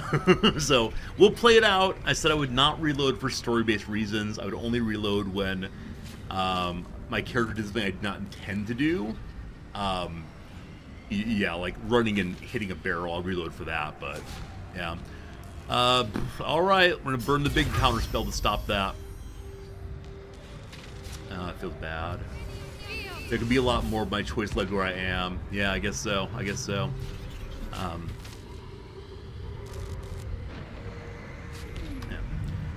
I have questions about what I should have done. You know, did our friendship need to be perfect? We were in the very good side of things. Should I have really asked her what she wanted and talked through it? Yeah, again, I think I'm bummed narratively. I think I'd built up this moment so much. It would be like an important crisis conversation, as opposed to, let's talk, no! Right? I think it's just not terribly narratively fun. But, yeah. Stop me, yeah. Yeah. Especially when the narrator built it up, right? This is your opportunity to see if you can sway her to the light. Yeah, unfortunate. Gale has on detect invisibility. So I don't know. Do you want a minor spoil what I could have done? Sure. What could I have done, please? Oh, there she is. Why are we not in combat mode? Hey, Brickhead, thank you for the Memento Mori bits. Are we honestly not even in combat? Well, in it. Let's ignore her. Still alive. So that's progress. Don't mind me. Don't mind me. Wait, Bingo can't jump. Lae'zel, can you move? Oh, Gale's in combat, okay. So we have to play with Gale for now. Weird. I chose an option to flirt twice. If you choose any other choices, you have a chance that are in a good spot. Wait, so I did flirt twice, and so if you don't flirt at all, then you can get her on your team?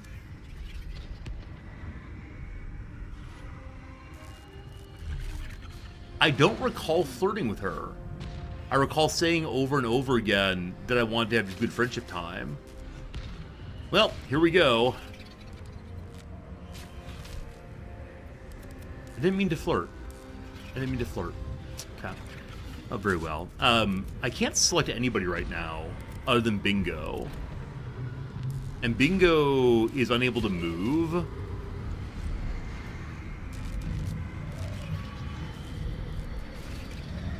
I chose to fight, not flirt. Is this a sign from the gods? I chose two options to go right to fighting. Okay. Friends, this is a sign from the gods that we need to talk to Shadowheart again. I guess I can direct attack her. No, actually I can't. I'm not even joking. Like, I this is 100%.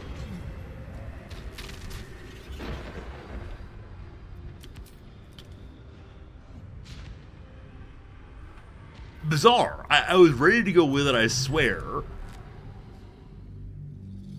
Again, from a storyline perspective, I'm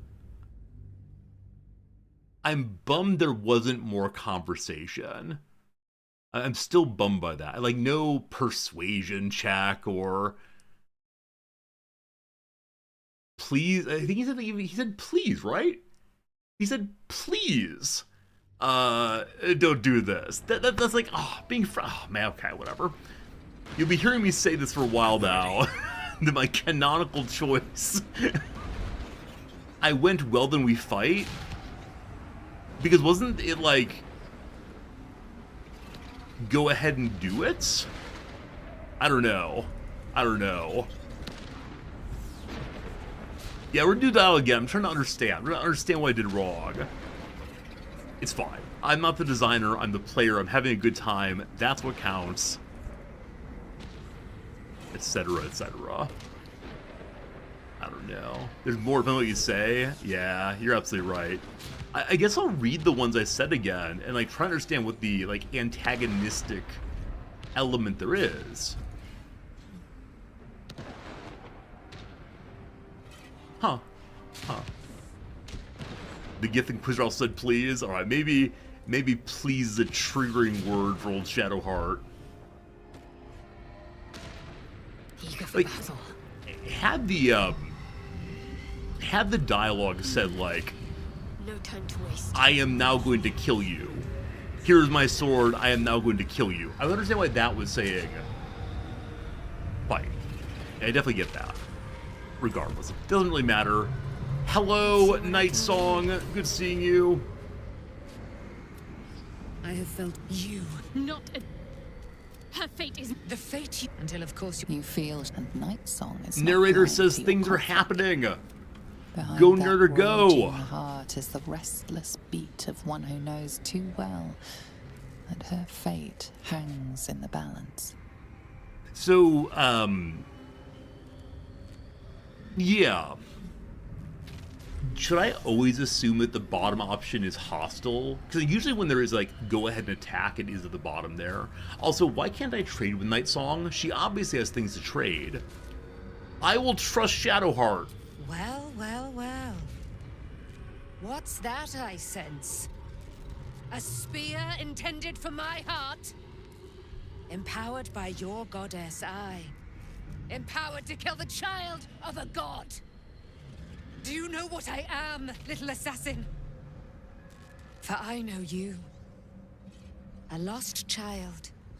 Frightened by wolves in the dark. What did you say? Much Oh, has she's been afraid of promised wolves. to you, hasn't it? Right. We don't know What why. has been taken from you? What do you know of your own heart? Your own life?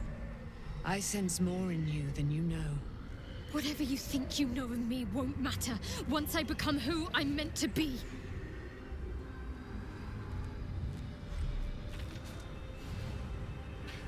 So that's the conversation that I wanted Bingo to have with her, as opposed to random angel lady yelling. So obviously I want to do number 2. Obviously I want us to have a conversation. Man, this feels like so Knives Edge, I suppose. Do I just stay out of it?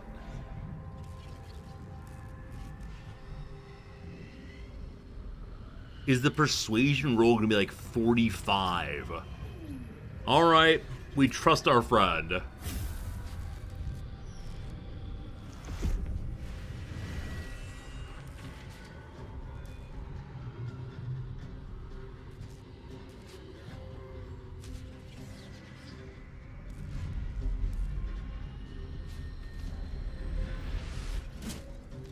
Oh! Oh, what's this? Can you believe it?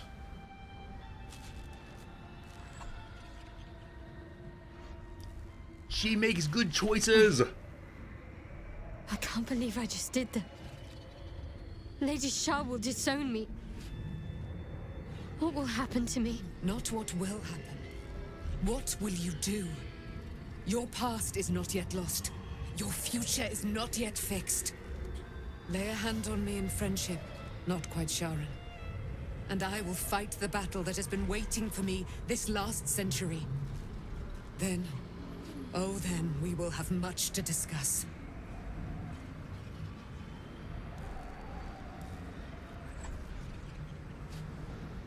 I wonder what decisions happened throughout the game to let Shadowheart to make that decision.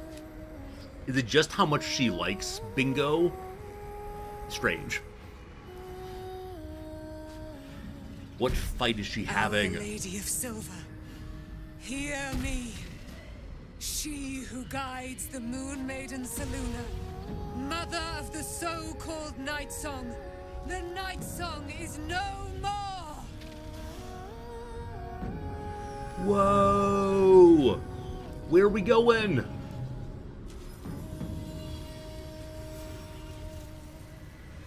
Oh.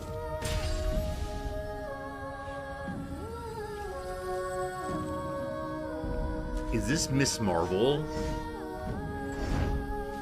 Wings! It's Leona! I am resplendent.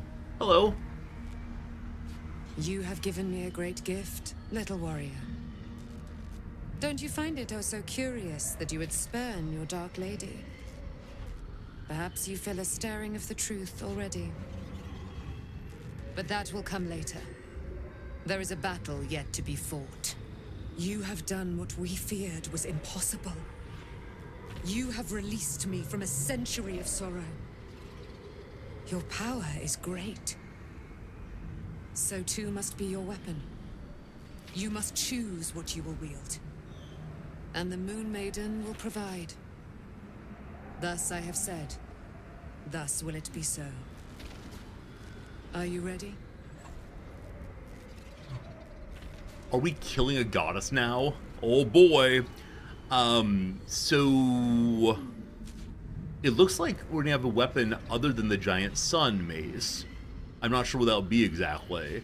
Also, apparently the angel knows things about Shadowheart. Is she actually a wolf? What are we ready for? To kill Ketheric Thorm. Oh, okay. Oh, is she gonna join us in battle? Oh, that'd be amazing if so. Oh!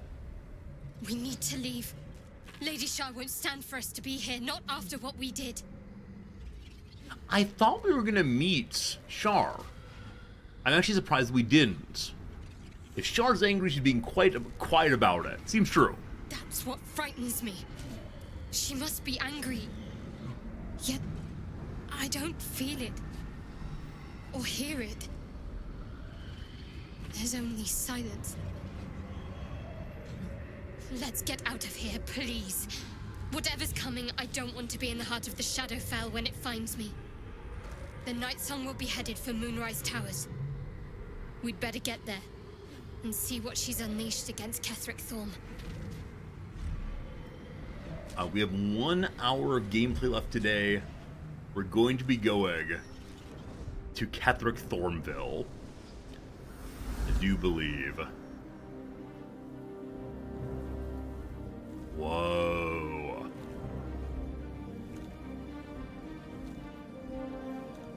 I want to play as an angel. Is this the Dark Urge character? Is that Dark Urge team? I suspect not. I want to be Light Urge.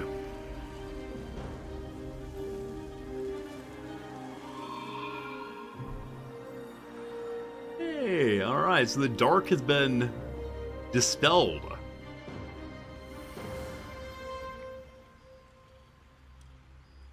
Oh, is Jaheira gonna come also? Is it Friendship is Magic time?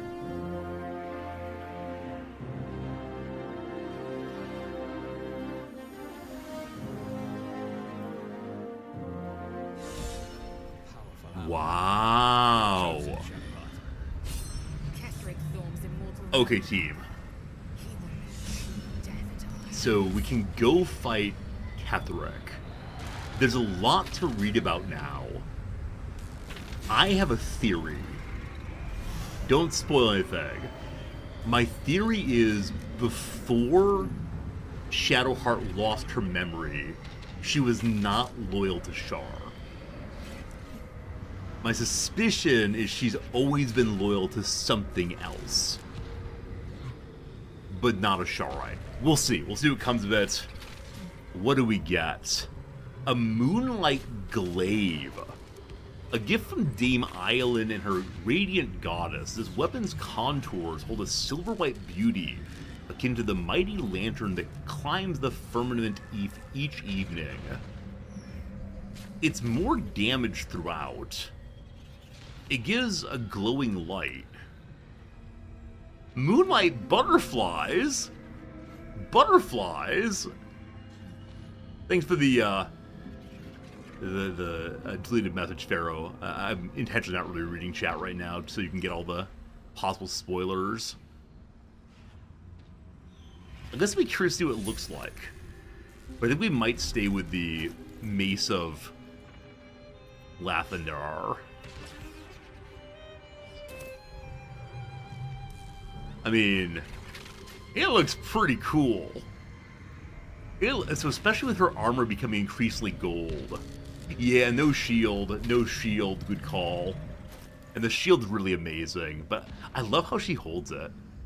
I can imagine her as one of the Pope's Swiss guards. That's great. Who can use this kind of spear? That's a good question. I mean, I assume that the druid can use it. Not sure on that, but possibly. Whichever way. Cool.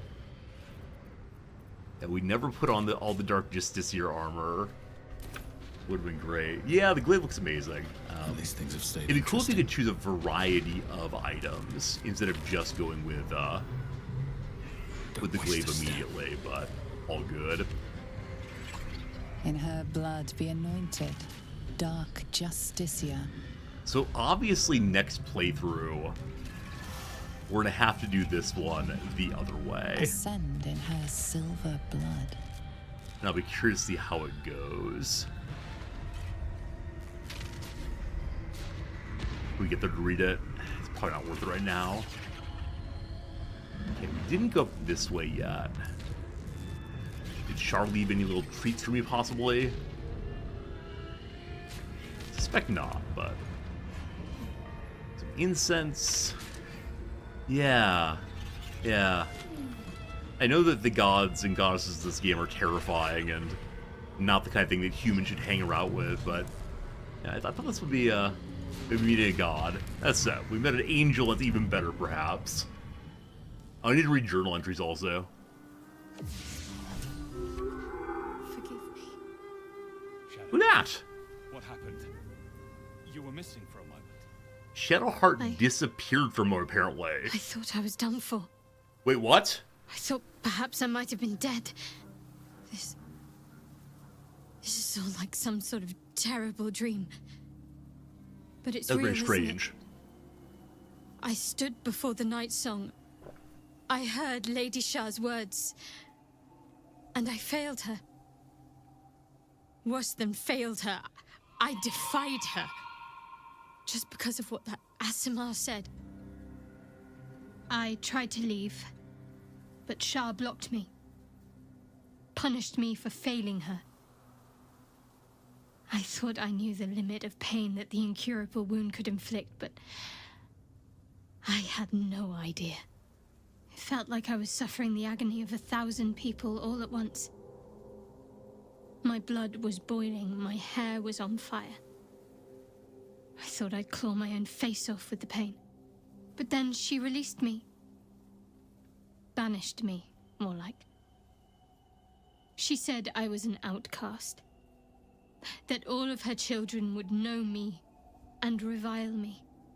Shadowheart looks distraught, abandoned by her goddess and all former allies. And as for her divine magic, admitting who empowers her now may break her spirit for good. She's an Oathbreaker. So there's a really amazing series of videos or animations, I guess, for the angel flying about and bringing the good news to all the people. It's strange there wasn't any even brief moment of Shadowheart's popping out of existence. It was very, very weird that the yeah, it was very, very weird that it just came back to, oh, here we are. Wait, where you go? Which didn't seem right. Anyway, you made your choice not to live with it. We're all alone in the end, unless you count the tadpole. With any consolation, I think you did the right thing. I never thought you'd actually defy Shar. What was going through your head? Where is the, don't worry, you're not alone. We're your friends. Don't worry, you're not alone. You'll make new allies. Number 3 is as close as I can get to it, I guess. Yeah. You're lucky to have such confidence. Me. I think the full price of what I've done has yet to reveal itself. I'm a target to Lady Shar's followers now. Nightsong promised she'd tell me something about myself. I need to speak with her as soon as I can. What she said to me back in the Shadowfell about the wolves, that's no coincidence. She took flight to hunt down Ketheric Thorm. All I can do is help hasten his demise, and hope that answers soon follow. All right. How you feeling? Do you really need to ask? It was a dialogue choice. I'm sorry. I have a lot on my mind. The Shadowfell, Nightsong. I can think of little else. I'm worried about yourself. Perhaps you'd snap out of it. Misha tries to appease Shar. Nightsong got some splaining to do. Or need you focus. Number 4, we will definitely talk to Nightsong. Yes. I'm counting on it. I have little else to turn to. The sooner I speak to Nightsong, the sooner I'll know what the future holds for me. Assuming I have a future at all. All for now. So, that's done. I don't know if Jaheira is heading directly to the tower, but we did the thing we told her we would do, and so it's probably sensible for us to fly over to Last Light and see if Jaheira has any final words for us. Folks, we have about What's 40... happening out there? Who was that streaking across the sky? Yeah, there's about 40 minutes left. Do you believe that we can finish the Ketheric fight by the end of the next 40 minutes? Or is that not going to be doable? I should save it for tomorrow instead. 'Cause I'd hate to leave midway through a fight or leave an important story moment. No, save it for tomorrow. No, no, no, no way. Not even a chance. Hell no. All right. I'm actually quite surprised to know that. Here we go. Who was that? Her name is Nightsong, an immortal Ketheric trapped in the Shadowfell. An immortal? But it couldn't possibly be. Never mind. It doesn't matter. What matters is you have him in a corner. Jaheira and every fighting body in this place have gone to Moonrise Towers to face Ketheric down. She's waiting for you there. End this. Now. We're all counting on you. Yeah, I was thinking initially if it would just be Jaheira and the Angel and us, I would attempt very much to, keep everyone alive. But if all of the Harpers have gone also, I don't see myself being able to keep everyone alive. There will be some sacrifices, won't there? That is unfortunate to say the least. His Majesty, you're alone now. How you doing? Fill up milk? There you are. Unfortunately, ever since you arrived, things keep changing. I hate it. I wonder what happens if you bring Halcyon in cat form to talk to His Majesty. Might be hilarious. Do I have anything else I can do right now? We freed Nightsong and she flew across the shadow-cursed land of Moonrise Towers where she intends to face Ketheric Thorm. We found the Nightsong. It isn't an artifact, it's a living, breathing woman who's been caged in the Shadowfell. What does the wizard in Baldur's Gate want with her? The chosen of Shar. We convinced Shadowheart. No, I didn't. We convinced Shadowheart to turn her back on Shar's wishes and instead free Nightsong. Rather than become a Dark Justiciar, Shadowheart will instead likely face dire consequences for her actions. We did not convince her of anything. I was afraid I'd fail a check. Shar has punished Shadowheart by stripping her of all favors and exiling her from the church. Now all Sharans will view Shadowheart as a pariah and an enemy. All she can do now is seek out the Council of Nightsong, or Dame Island as she's known, and see what answers she can provide. I don't think I'm supposed to know that yet. Maybe I am. Not sure. There was something else I was thinking of doing. Oh yeah, Shadowheart, do you have your power still? I'm ready. Okay, so she does still have her powers. There's an implicit comment that some other god or goddess is helping her, such as she has her powers still. Or maybe she's doing it herself. I don't know if self-reliance is the path to magical powers. And she does still have the ones that are more Sharan in nature. Huh.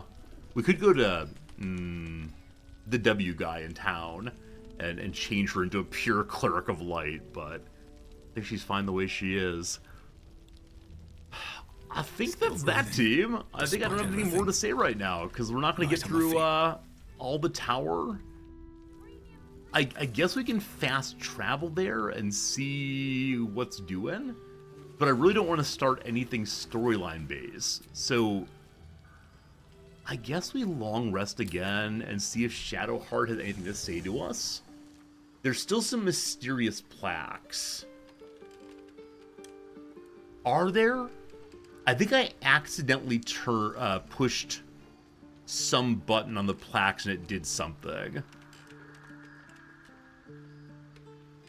Team, did I figure out what was going on with the plaques or not so much? I can't remember, honestly. Good night to raid. Good call. I'm not exhausted right now. You wanted something? Matters to discuss. I'm sorry. It might be best kept until later. I'd be a poor counsel and worse company just now. Very well. Wonder how other people feel about what Shadowheart has done or not done. You got anything, Lae'zel? Shadowheart suffers. You might be surprised, but it pains me to see. Now, what would you ask of me? Well, that's nice. It is nice we had a nice interaction there. Nice that Lae'zel is cool with Shadowheart now. Halcyon has not known Shadowheart very long. We'll see what he has to say, if anything. Thank you, storyline time. Poor Shadowheart. The gods are nothing if not vindictive in their vengeance. That's that. That's that. Good. Last one.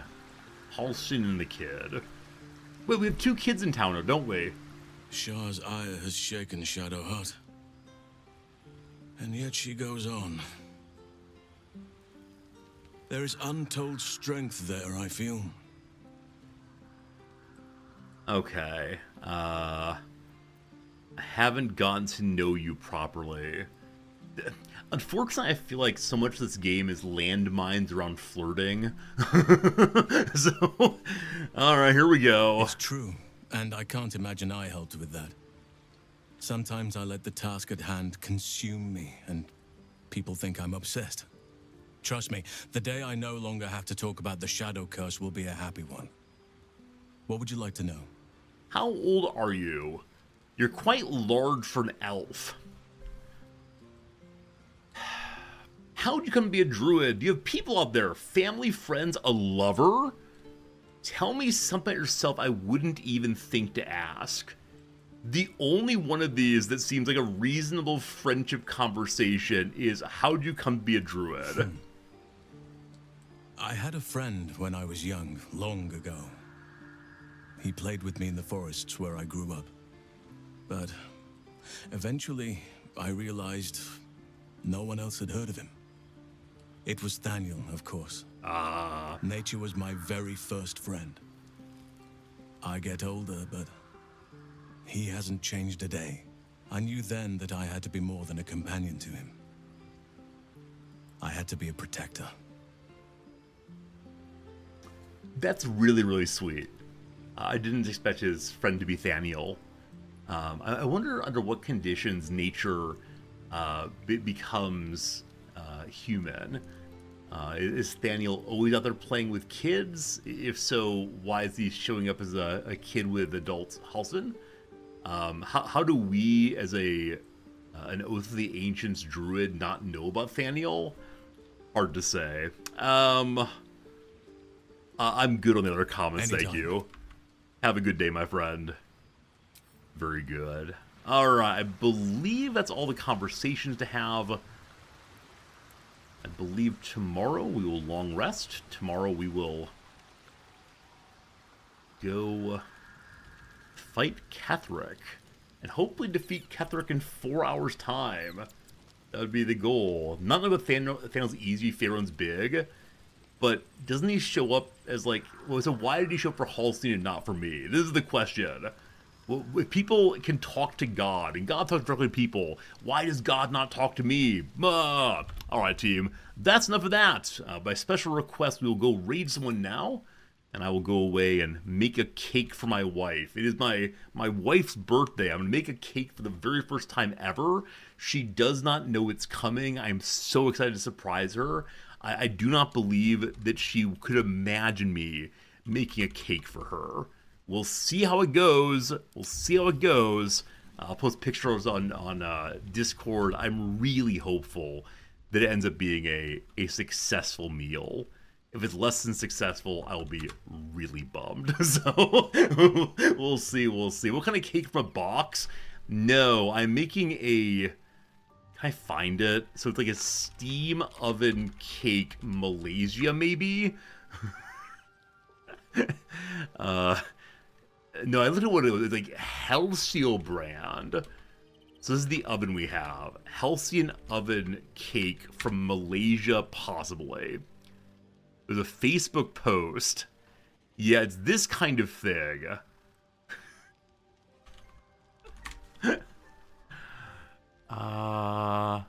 Here we go. It is this.